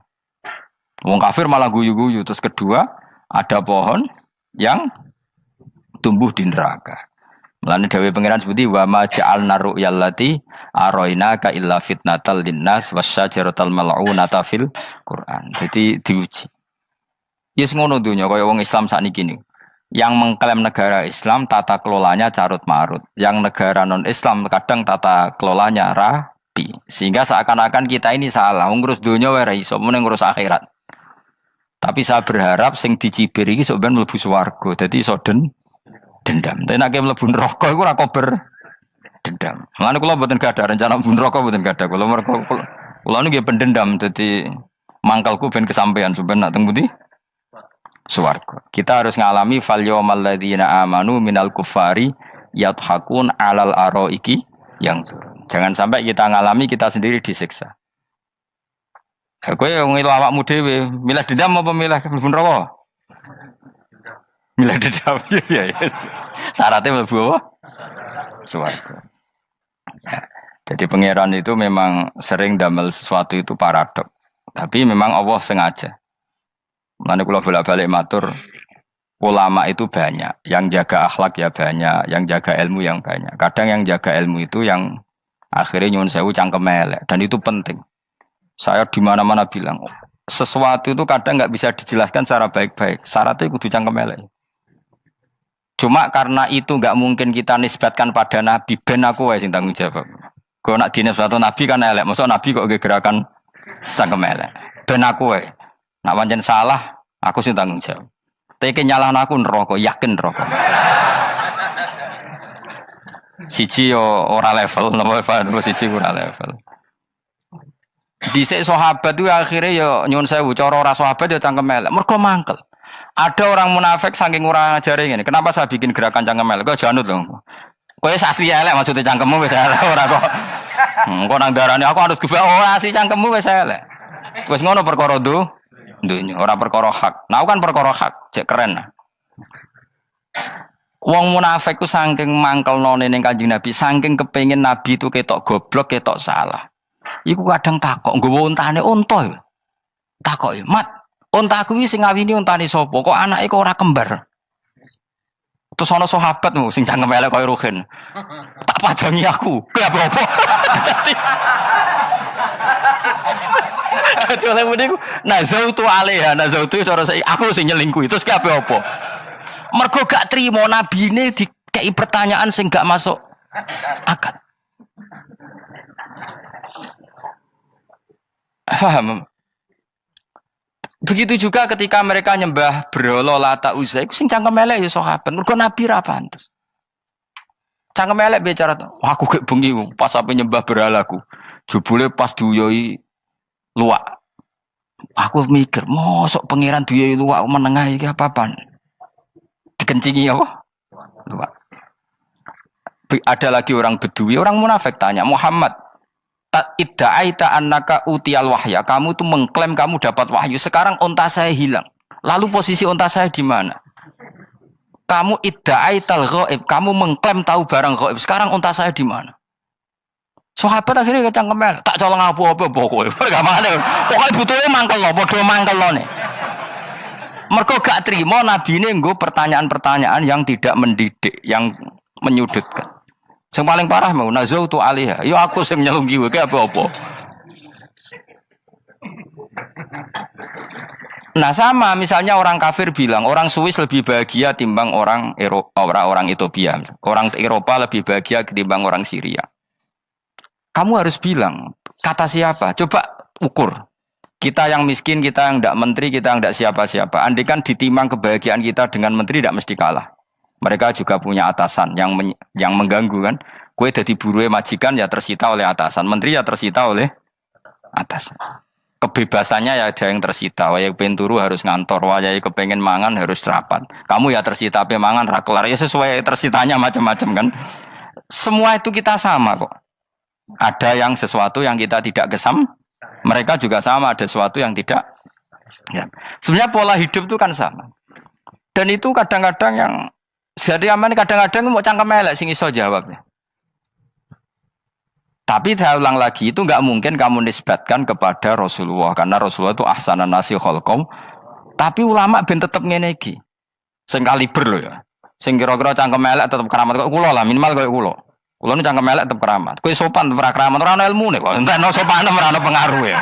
Entekno sopan tetep keramat aku, yakin keramat aku. Baik sopan lah ya. Ora ono ilmune apa-apa. Sopan yo keliru, cangkem elek yo keliru, urip yo keliru, mati yo keliru, pokoke kadung keliru.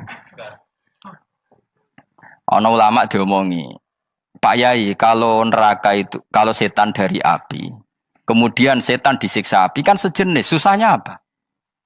Kiai ini mangkel terus ngambil segenggam tanah disawur ora ini. Loro Yai, jare ke kota tanah, kena tanah kok loro. Enggak bisa seperti ini diberi penjelasan baik-baik kan. Setan itu kok geni Pak Yai, jare disiksa di neraka kan enggak apa-apa, sama-sama api.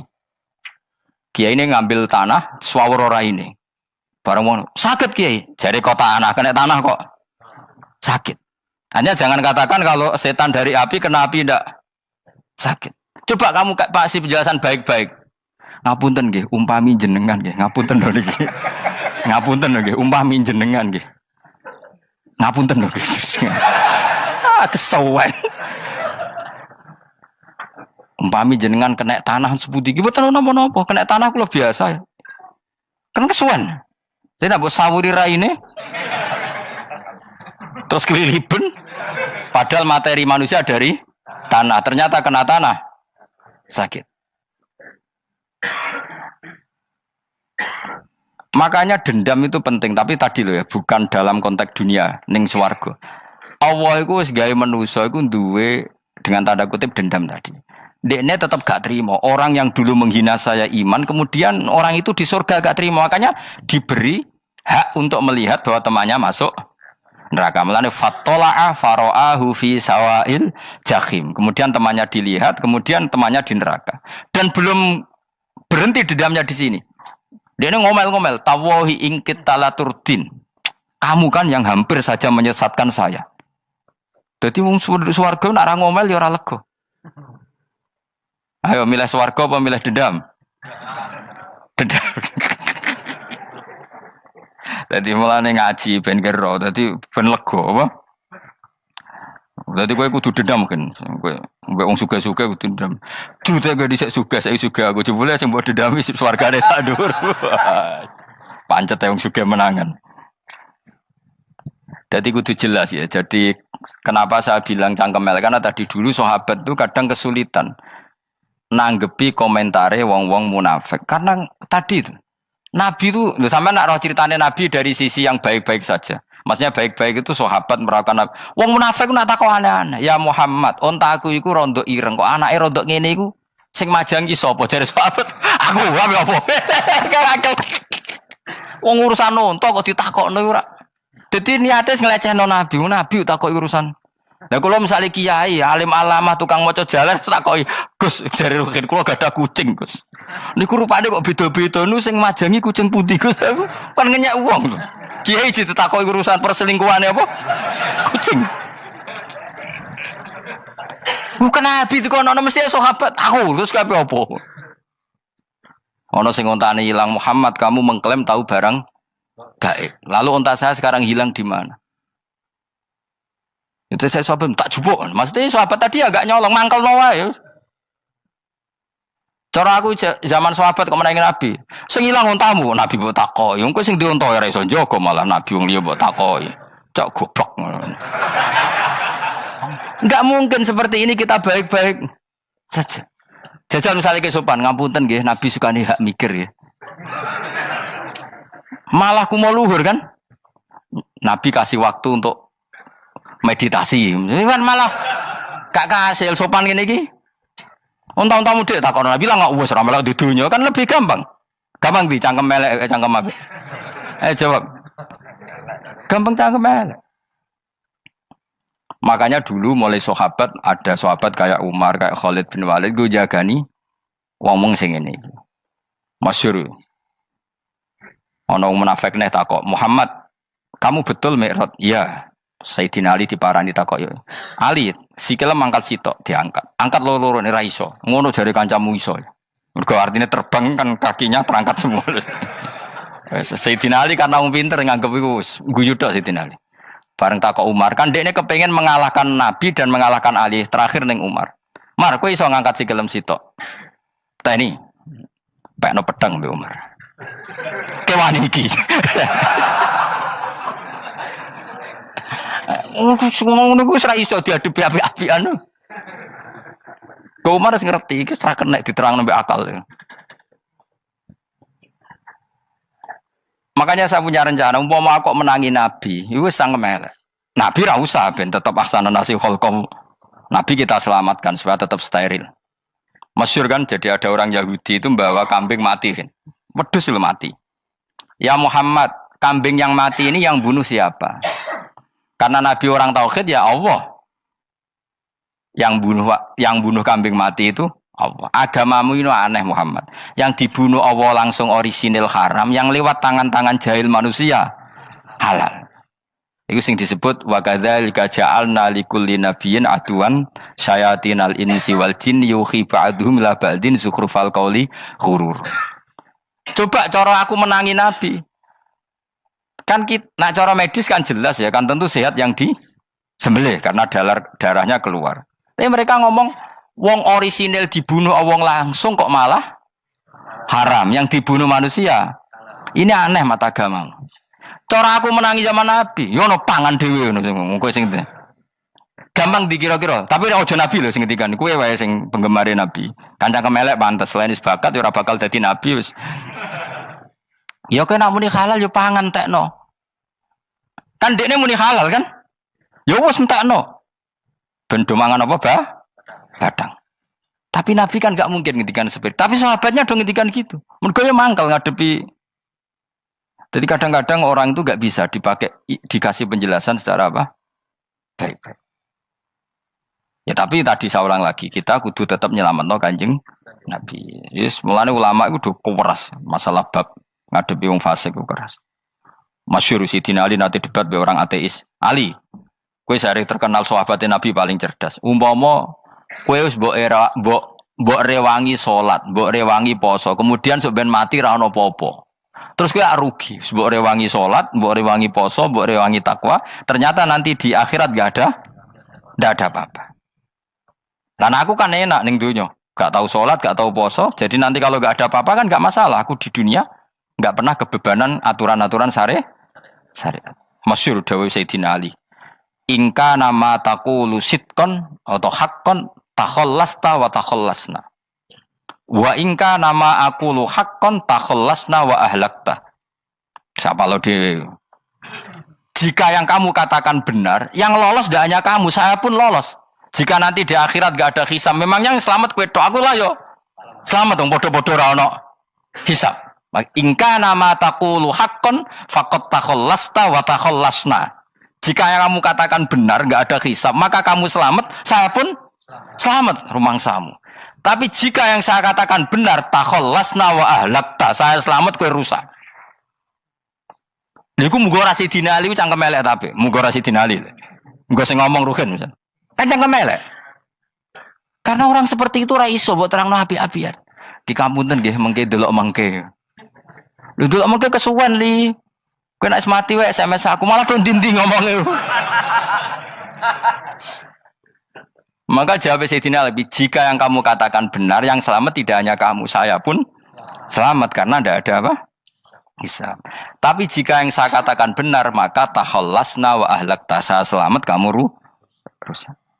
Mulane cara kula wong Islam kudu yakin mlebu swarga. Senajan to neraka sik. Saya berkali-kali bilang, kita pun nuruti khawatir. Sebenarnya sholat kita potensi gak diterima Allah karena ada ikhlas. Puasa kita juga gitu. Tapi masalahnya kubu sebelah darah ini siapapun mati itu masuk swarga. Lan aku kalah iklan iso kalah. Lan aku kampanye paling gampang ngaji swarga, ngaji ra paham yo swarga, go kitab ngalor ngidul yo swarga, modus gaya-gayanan yo swarga. Ngaji mergo mangkel bojo yo swarga. Ngaji nglalekno utang yo swarga. Oh, apa kubu sebelah wae swarga terus bosok kene sing iman kak. Swarga. Soal akhir ki mlebu neraka tak kandhani wis enteni sik sabar. Pada akhirnya tetap masuk swarga. Pada akhirnya kapan? 10.000 tahun apa ya ora. Ayo ora kepengin orang nglakoni kok. Jadi ini penting ya. Jadi kita harus terbiasa berpikir secara tadi ya. Sarohku sahabat ulama itu nak ngadepi wong fasik itu akhirnya cangkem elek. Mergo kadang penjelasan lebih gampang. Cuma tadi saya ulang lagi, Nabi harus kita selamatkan. Tajane Nabi Ibrahim yang podo parah. Jadi ketika beliau mematahkan semua berhala yang kecil kan kapaknya dikalungkan berhala yang bareng ditakoi. Him siapa yang melakukan itu? Takono sing nggo kapak, ora nggo kapak. Jare ketuane wong kafir, utekem lho him wong karuan berhala bukan nakoi, ora karuan iso omong, bukan nakoi. Lah utekem ning ndi karuan ora ngomong mbok sembah. Akhirnya berhubung Nabi Ibrahim darane ngendikan, lah sing nyora aku. Lah yo muga iku ora nabi, iku cangkem elek ta cangkem api. Muga ora nabi lho. Mergo Nabi Ibrahim diutek-utek utekem lho, mu karuan berhala watu kok kon nako. Jare Ibrahim utekem tak kok karuan watu kok mbok sembah. Iso diterangno api-apian. Ngapunten nggih. Ngapunten sanget niki niku. Kesuwen yakin kesuwen. Lah cuma ke mari siko nabi ku ya iku netok sing cangkem elek iku. Tapi ora demi hak, demi hadun. Nah lha iku sing mari elek. Apa logikanya? Saiki musuh dhisik musuh saiki gabung kuwi ku barang-barang donya kok mbok soal. Nyoal barang akhirat itu keren apa? Apa susahe ning donya nggo sujud, apa susahe ning donya nggo ibadah iku keren. Nyoal kok trimo. Dhisik musuhan kok saiki rukun ben donya kok mbok soal ben wis jegeman santriku di sini aku. Ciri utama wong apik nyebalakno barang dunya, tapi nek akhirat seri. Kayak aku mestine paten soalku wis ngaji jalalan kok gak dadi wali ku maksudku piye? Tak ulang mulai 2005 kok ora alim maksud. Tapi kita wari jawaban tawaduk. Ya tak wari jawaban apa? Karena kita ndak ingin nyaingi guru apalagi melangkai. Ya tak warai ya. Jadi sajane kula saged alim Gus, tapi mboten sae nglangkai guru. Mulane kula nyuwun pangeran tetep bodho. Kersane tetep sopan, tidak nglangkai. Setuju ya? Jadi soalnya enggak takoki. 2005 lho kan 2005. Berarti pirang tahun? 14 tahun. Tak takoki dadi mubalek yo ora, khotib yo ora. Krungu kabar Ruhin Wali yo ora. Nuruti kecewa. Tapi setelah ada jawaban tawaduk ya soleh. Memang enggak baik, murid nyalip guru itu enggak baik. Ya ora apik, ora iso ya ora ros pokoke. Jelas gitu. Terus niki bukti orang soleh itu boleh berteman orang macam-macam. Bernya ini ahlul jannah bercerita dulu punya teman ateis. Jelas gitu. Yang teman itu mengingkari adanya hari kebang, tapi nyatanya orang soleh ini tetap masuk surga. Artinya apa?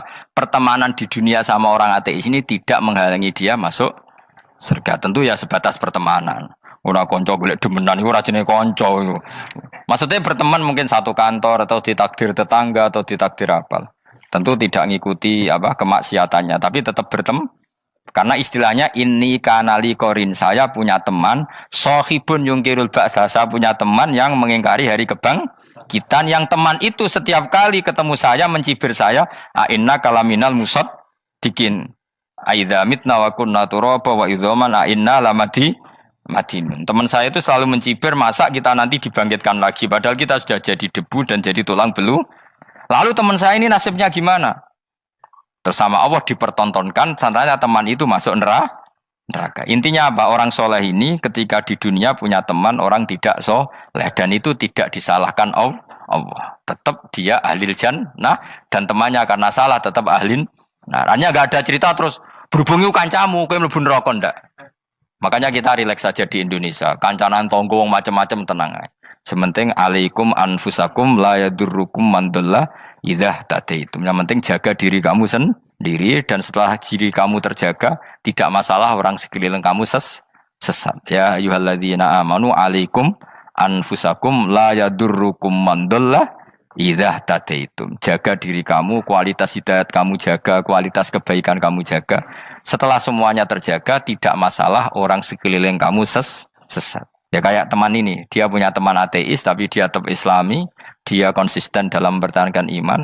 Ternyata dia tetap ahlil jannah, padahal punya teman ateis. Jelas ya, terus niki supaya clear bahwa karena kita di dunia mesti berteman orang macam-macam. Apalagi semenjak saya dari Korea itu melihat orang Islam ingin bikin masjid, padahal bosnya orang ateis, teman kerjanya orang ateis. Tapi mereka nyatanya imannya tidak goyah. Mereka ingin bikin masjid, urunan bikin masjid, padahal temannya apa? Ateis. Dan itu nggak masalah. Nanti kalau itu soleh terus sampai di surga, golek bosku saya gini di. Iku nara ketemu ya ora lega. Jadi manusia itu masuk sini swarga, nak gak ketemu rivale. Jadi sebenarnya, nak rival politik, nggak tahu saya itu, nggak ada ayatnya, nggak ada penjelasannya di Quran ini. Dan tidak perlu menjelaskan barang dunia terang non Quran kemuliaan. Wan kula terus nang sampai budi. Ka'annahu fa'amal terus budi. Innahum alfau aba'ahum dolin. Innahum satamne kufar iku alfau padha metuki sapa kufar wajadu. Tegese metuki sapa kufar aba'ahum ing bapak-bapak kufar dipetuki dolina khalik sesat kabeh. Nah, mereka itu menjadi kafir karena punya tradisi bapak-bapaknya ya kafir. Terus setelah bapak-bapaknya kafir, fahum mongko te wong akeh ala asarihi ing atase jejak-jejak bapak-bapake wong akeh yurauna iku anut kabeh. Mereka punya bapak-bapak kafir dan kekafiran itu diikuti oleh mereka. Ya sajuna tegese padha ngikuti sapa wong akeh latibaihim maring anut ning abaihim. Fa yasrauna mongko gegancangan to sapa wong akeh ilahi maring ittibail aba. Maksudnya gini, kalau tahu senior kita sesat ya jangan ikut. Mereka enggak, bapaknya sesat nyembah batu, nyembah makhluk. Mereka ikut menyembah batu, menyembah makhluk. Harusnya kalau salah kan enggak perlu apa diikuti. Jadi kesalahan itu ya kadang ikuti tradisi. Tapi ya tradisi yang seperti itu, kalau tradisi yang baik ya harus diikuti. Walakodolan teman-teman sesat kau belum sedurunge iki generasi sopo aktsarul awalin. Sopo aki-aki wong dhisik. Minal umami sing pira-pira umat almadiyati kang wis kliwat.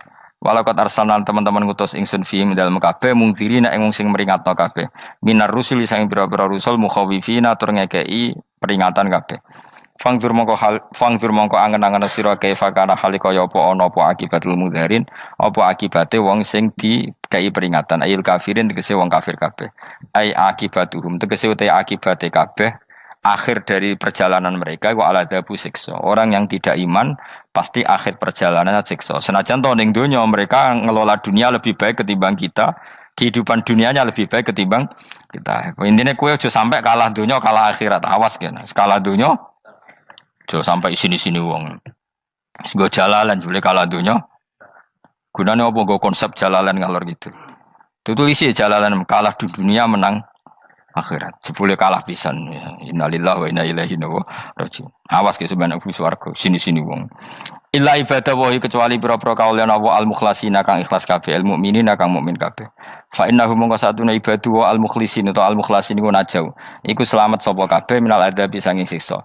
Li ikhlasihim krana ikhlase wong akeh fil ibadati ing ibadah. Nak kira iki ta apa? Illa ibadah wahil mukhlasin sami nggih. Fathah. Kira iki ta napa? Lame fathah. Illa ibadah wahil mukhlasin iki. Tapi ana sing kira mukhlisin apa mukhlasin? Kira iki to. Hah? Ora lha jeng Quran Quran. Mukhlas. Auli anna wa ta satemne wa ta'ala akhlas nyelametno sapa mikhlasno sapa ing kabeh lah krana ikilah amal ala qiraati fathil lam ing atase wacanan maca lam. Dadi qiraah itu ada illa ibadah wahil mukhlisin, ada illa ibadah wahil mukhlasin. Jadi mang dua qiraah. Tapi ki anut sing umum ya aja aneh-aneh. Walaqad nadana nuhun fala ni'mal mujibun. Walaqad nadana lan teman-teman ndonga nek kita sapa nuhun Nabi Nuh bikauli iklan dawe Nabi Nuh, Rabbi inni maghlubun fantasir. Rabbi do pengiran ingsun ini sak temen ingsun maghlubun den kalahno, fantasir mongko kula aturi nulungi panjenengan. Fala ni'mal mujibun, mongko iku banget nikmate sapa al mujibun, sapa zat sing nyembadani lagu maring Nuh nahnu te kita. Aida'ana ala qaumi. Maksudnya Nabi Nuh ketika tertekan oleh kaumnya, kemudian Nabi Nuh berdoa kepada saya. Dan saya kata Allah fala ni'mal mujibun, zat terbaik yang memberi terkabulnya doa itu fala ni'mal mujibun.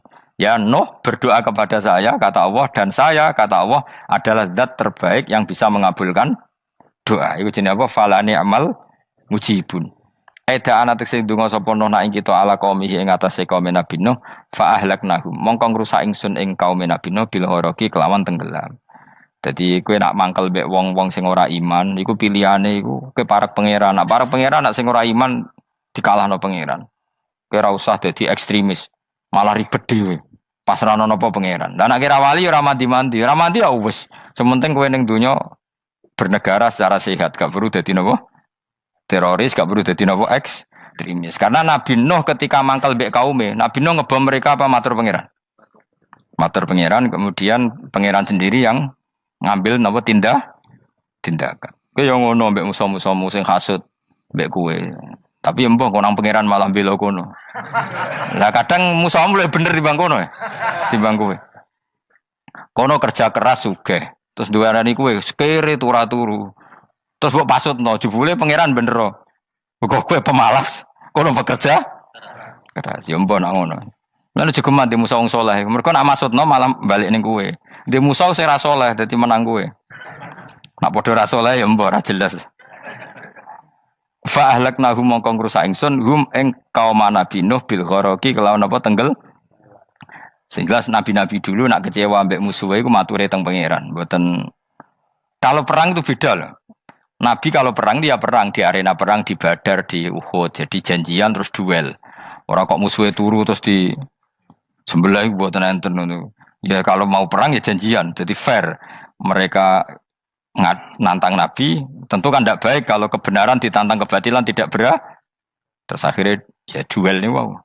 Tidak. Yang jelas perang itu tidak sepihak. Makanya bahasa Arabnya takotul, saling perang. Jadi wazan kalau dalam nahwu itu dalam sorof itu qatala itu wazannya musyarakah. Musyarakah itu saling merang, saling nyerang. Jadi enggak boleh sepihak. Makanya janjian oke, mau iduna badrun.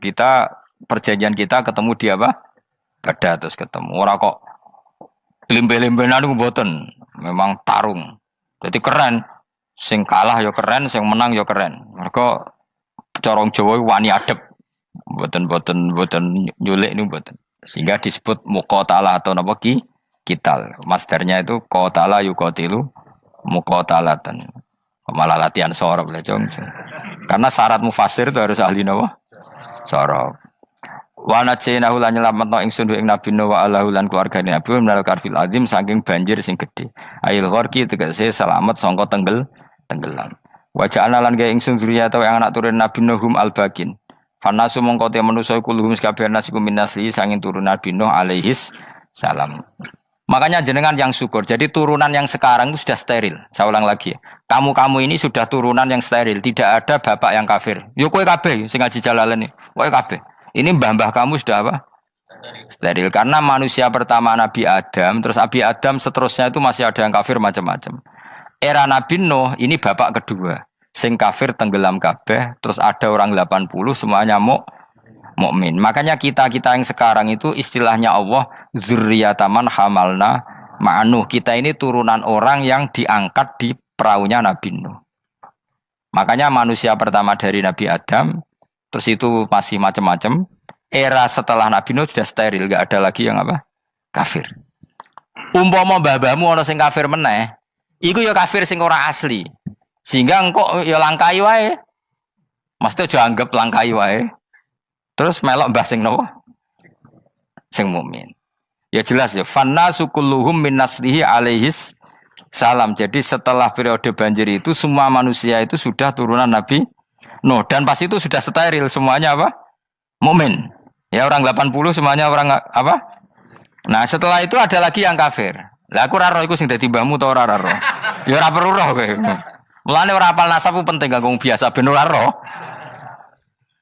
Tadi fanasu mongko te manusa kulo mis kabeh nas iku minasli saking turunan Nabi Nuh alaihissalam. Wakana lan ana kula kedene sapa salah satu auladin sapa telu pira-pira anak Sam.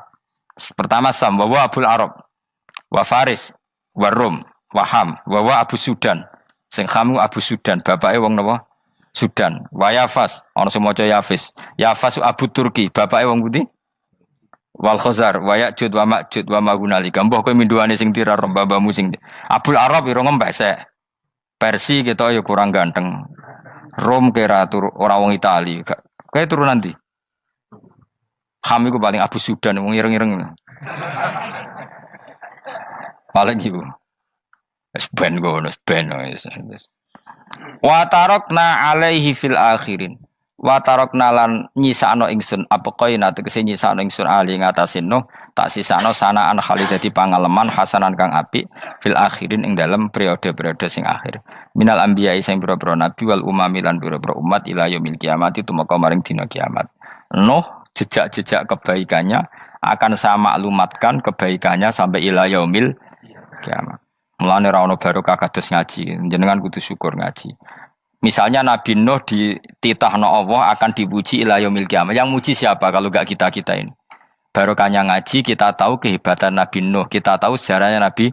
Berarti yang muji Nabi Nuh siapa? Ya kita-kita ini yang ngaji. Andai kan tidak ada yang ngaji, orang tahu enggak tentang Nuh? Enggak tahu kan? Makanya banyak wali yang enggak suka doa. Bukan karena anti doa enggak, katanya saya yang didoakan para yang sudah meninggal. Karena yang sudah meninggal itu sangat mencintai kita. Lan kula itu termasuk ulama sing jarang ndonga. Nggih ndonga tapi jarang banget. Ora koyo kowe men ndonga ora tau mandi. Kula nu jarang ndonga karena dawuh Kanjeng Nabi, siapapun yang menghidup-hidupkan sunnahku otomatis layak mendapat doaku. Dawuh Nabi masyhur, ala khulafai rahmatullah. Siapapun yang mengganti saya berhak dapat rahmatnya Allah. Manhum ya Rasulullah. Siapa itu? Alladzina yuhyuna ma amatahun nas min sunnati. Orang yang menghidup-hidupkan sunnahku yang sudah mati. Coba Nabi Nuh sekarang dapat titah dipuji di dunia ila yaumil. Yang muji siapa coba? Kita-kita kan. Karena kita menerangkan sejarah Nabi Nuh bahwa beliau adai ila Allah, beliau konsisten berjuang ila tauhid. Coba kalau tidak ada orang ngaji. Siapa yang tahu Nabi Nuh? Man huwa, siapa dia? Kan tidak ada yang peduli. Itu kayak kasus Musaddiq dulu. Katanya Musaddiq kan punya pengaruh 40.000 orang yang ngakui Musaddiq itu Nabi. Ternyata itu keliru, itu hoax. Saya termasuk orang yang menanyai kenapa mereka menabikan Musaddiq. Tak tanya, kenapa kamu percaya Musaddiq Nabi? Memangnya kenapa kalau dia Nabi? Nah, kamu tahu Nabi apa? Nabi itu apa? Tidak tahu. Gitu. Makanya saya itu menyayangkan di berita. Sebenarnya yang mereka mengatakan Musaddiq Nabi itu tidak tahu Nabi apa itu tidak tahu. Cuma mereka percaya demokrasi. Kalau dia ngaku Nabi susahnya apa sih? Pikirannya itu. Susahnya apa kalau dia Nabi? Lah kamu tahu Nabi apa? Enggak tahu jadi. Repot kan? Itu kan seperti orang pakai nama Ghazali tapi enggak tahu sakralnya Imam Ghazali. Akhirnya ngefly. Jenenge Abdul Qadir Jilani beling ora karuan. Mergo ya ora roh.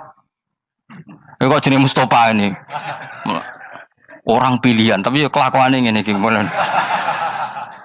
Aduk Ruhin jus wong sing tukang istirahat. Dadi maknane Mas Ruhin wong sing seneng.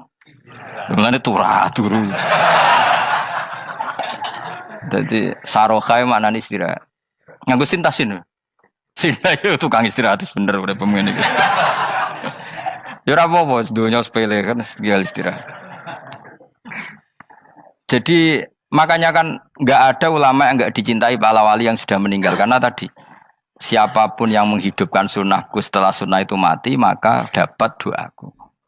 Sehingga ulama ya doanya ya biasa aja, ndak usah berlebihan, just dungos. Karena kita yakin dungane Nabi luwih mandi timbang doa kita. Kalau kita menghidupkan sunnahnya Nabi, ngaji maksudnya. Cuma namun di sunnah Rasul gak tahu ngaji. Sunnah Rasul yo ngaji iku sing karuan. Wis jelas Nabi itu status pokoknya apa? Pengajar apa? Masyhur itu.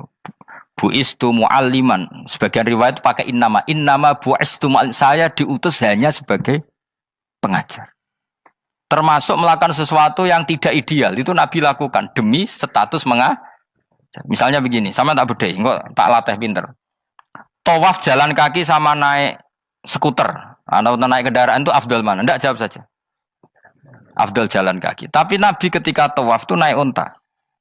Naik apa? Sehingga ulama ijma tetap saja tawaf naik unta sama jalan kaki afdal jalan kaki. Padahal Nabi kalau tawaf itu karena Nabi naik unta itu statusnya adalah mengajar, menunjukkan kalau itu sah. Jadi nilainya bukan enak-enak naik unta, tapi mensyariatkan kalau itu sah. Dong ya? Kayak saya pakai baju hem, dengan orang Arab pakai jubah. Mungkin cara Allah itu afdol saya orang Indonesia loh ya. Maksudnya saya ini orang Indonesia. Maksudnya saya orang Indonesia, saya ulang lagi. Bukan dengan status Habib atau ulama atau orang Arab. Guling-gilingan bahwa saya mengesahkan baju hem untuk sholat. Makanya dulu pernah di salah satu komunitas tabiin, saya ulang lagi tabiin. Itu semuanya pakai jubah, pakai serban. Jabir yang sahabatnya Nabi termasuk Abdullah bin Mas'ud, dia datang ke masjid, jubahnya itu dicopot, terus dia sholat tanpa pakai jubah. Sampai geger tabiin, ini gimana sahabatnya Nabi sholat kok pakai jubah, jubahnya dicoplok, dicendel loh. Terus dia sholat. Ketika sholat ditanya, ya sahibah Rasulullah, kok ini sahabatnya Nabi sholat pakai jubah kok malah dicopot. Supaya kalian semua tahu bahwa kita dulu zaman Nabi biasa sholat pakai sarong, terus diikatkan di leher, saking tidak menemukan jubah. Tapi itu menjadi penting supaya orang tahu bahwa syarat sahnya sholat tidak bergantung harus pakai jubah. Meskipun kita sepakat pakai jubah sunat, kita selalu sepakat pakai jubah sunat. Tapi harus ada enggak? Kalau semua kiai pakai jubah, nanti satpam harus pakai, supir harus pakai. Karena kalau mau sholat jadi bingung. Ini barokahnya Jabir, orang tahu ternyata sholat itu yang paling pokok adalah nutupi aurat. Sama Rasulullah itu kadang tidak melakukan ibadah kelas paling afdol. Kayak tadi beliau tawaf naik unta. Tapi itu menjadi afdol karena nilainya mengajarkan bahwa itu sah. Paham gitu? Terus beda. Perilaku sama pengajaran itu beda. Rasulullah itu gak mungkin sholat lupa. Tapi Nabi pernah lupa. Andai kan Nabi tidak pernah lupa, kita tidak tahu caranya kalau sholat masyhur itu. Nabi pernah sholat hanya 2 rakaat. Terus beliau akan pulang. Terus sahabat diam semua karena mereka punya adab. Terus ada orang yang agak bedui. Aku sirati sholatu amnasita ya Rasulullah. Ini sholat model qashar apa memang kau lupa? Karena sahabat mulai dulu sudah ngerti usul fikih. Kalau ini duhur 2 rakaat, mulai besok berarti 2. Karena ngambil yang paling akhir. Zaman Nabi kan ada nasa mansuh. Kalau tak kemarin duhur 2, berarti duhur terkini 2.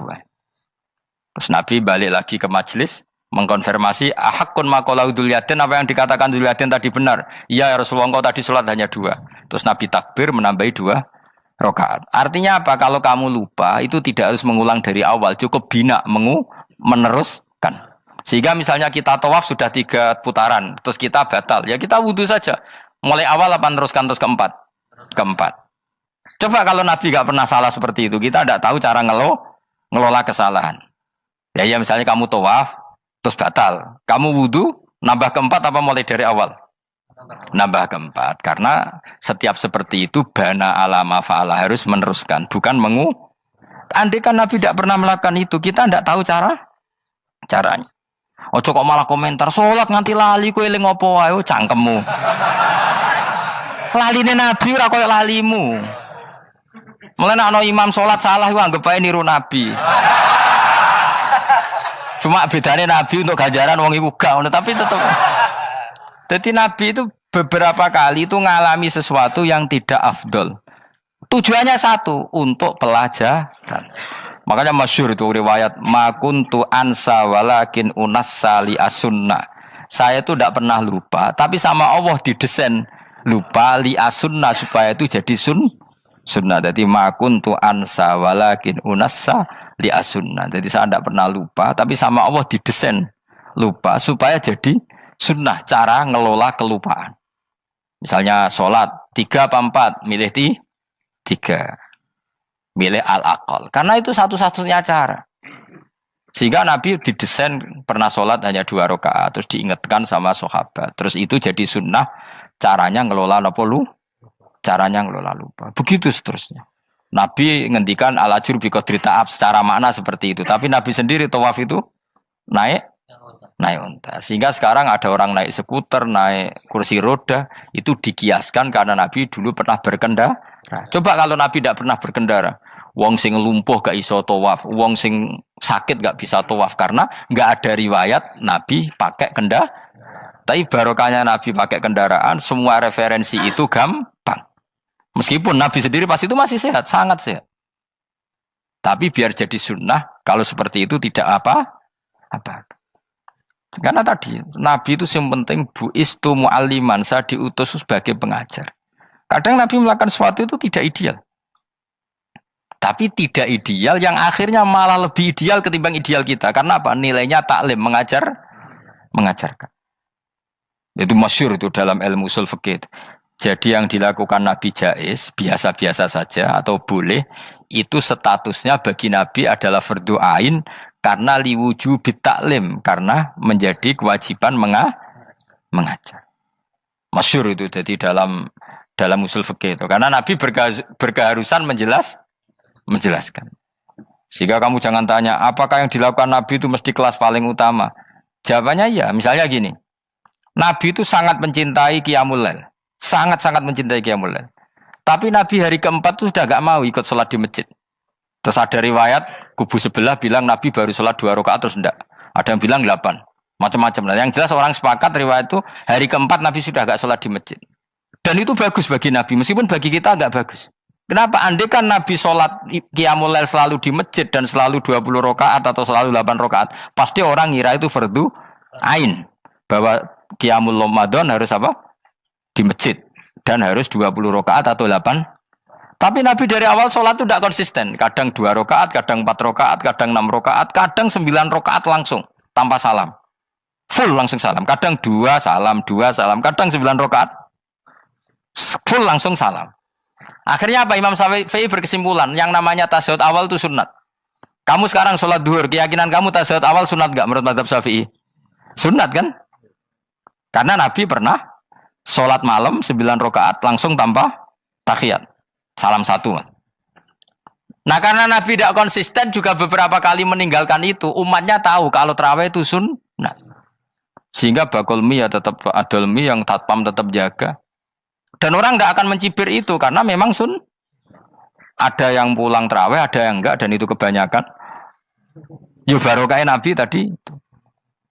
Loh saya betul, saya itu tidak sombong. Saya itu punya pondok, punya santri banyak. Sampai sekarang saya kadang ya tidak terawih, ya ora delik biasa.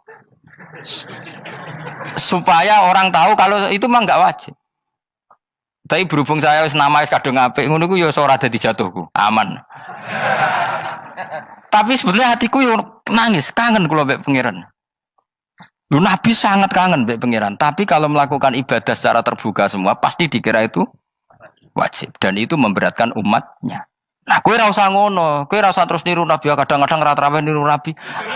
Kowe bolak-balik wong ora ngarah, anut kowe ora ngarah. Mulane traweh wae, nek kowe bareng traweh wae. Kok GR apa ono sing nyoroti perilakumu ora ngarah. Makanya kenangannya Sayyidah Aisyah itu, kenangannya beliau itu wa'in sama siapa teks hadisnya, ini ada di Sahih Muslim, wa'in kana Rasulullah la yada'ul amal wa yuhibbuhu makhafata ayyufradu alaihim. Sungguh Rasulullah itu sangat mencintai amal tapi beliau terpaksa meninggal. Jadi Nabi itu sangat merindukan amal tapi terpaksa beliau meninggalkannya, takut itu dianggap wajib. Misalnya Nabi siwakan. Kebayang nggak kalau kamu bangun tidur nemuin bupati nggak kebayang, nemuin presiden apalagi nggak kebayang. Lalu kamu bangun tidur langsung sholat, wudhu terus sholat tanpa siwakan, kebayang nggak? Kan nggak kebayang. Jika kata Nabi, umpama saya itu tidak memikirkan umat saya, sikatan itu tak wajibkan setiap orang mau sholat. Wong kita mau ketemu presiden, menteri saja, bangun tidur mesti sikatan dulu baru ketemu. Masa ketemu Allah tidak sikatan? Artinya Nabi itu nggak kebayang, nggak pakai siwak tuh nggak kebayang, karena mau sowan pangeran. Padahal lisannya Nabi sudah thayyib, sudah wangi. Tapi Nabi terpaksa kadang-kadang meninggalkan siwakan itu, karena takut nanti dikira wajib. Kayak apa Nabi? Artinya Nabi pas siwakan ya baik, karena menunjukkan itu sunnah. Pas tidak juga baik, karena ini menjadi pelajaran kalau itu tidak wajib. Lah anak kowe pas rasiwakan mergo dablek ngono lho. Mulane kowe ojo kan jajal ya kangkang sing biasa rokokan, bariku ana komat langsung salat tas siwakan. Sing biasa ngaji sore iku lho ora usah contoh adu-adu. Gak kelakuanem lho. Iku perkara niru Nabi ta perkara rasa-rasane jawab. Jadi Nabi itu beda. Perilaku apa saja itu jadi teladan, akhirnya jadi referensi. Begitu juga Nabi yang mensunatkan sunat safar, sunat kudum. Tapi Nabi beberapa kali ada sholat. Ada sahabat yang selalu sholat safar. Kalau pergi sholat, kalau datang sholat. Sampai Nabi ya disalahno. Agama orang ngene iku, Cung. Ojo nemen-nemen. Wala yusyadzahadatina ahadun ila ghulabu. Sing tenanan nyekeli agama, iku kok mesti kalah. Nak kalah terus bosen. Utawa tukang nyalahno wong liya. Coba kamu kalau gak pernah tahajud, roh wong turu terus Bu Arani Zaid turu, Ruhin turu. Jajal kita tahajud 2 minggu. Oh kebo turu. Lha tahajud 2 minggu ngebok-ngebokno wong kan itu. Mulane solehmu bahaya. Mulane aku seneng soleh pas-pasan ini seneng. Sekali over city mesti cangkemmu elek. Aku sih yakin lho. Wes rai-rai ini ketara, aku sapal. Jajal kowe sing ngaji aku kon tahajud seminggu roh wong turu. Ngorok pisan. Oh ning donya pisan turu kebo. Padahal lagi rong. Kayak apa kalau kita tahajud setahun? Mulane orang ngekeki rezeki kita tahajud wis diangen-angen iku kira-kira oh bahaya aja iki nak tahajud. Tapi aku tetap sunat tahajud, tapi kelakuannya belum dijogo. Maksudnya ya tahajud tanpa kritik orang. Nak kowe kuat ngono ya monggo.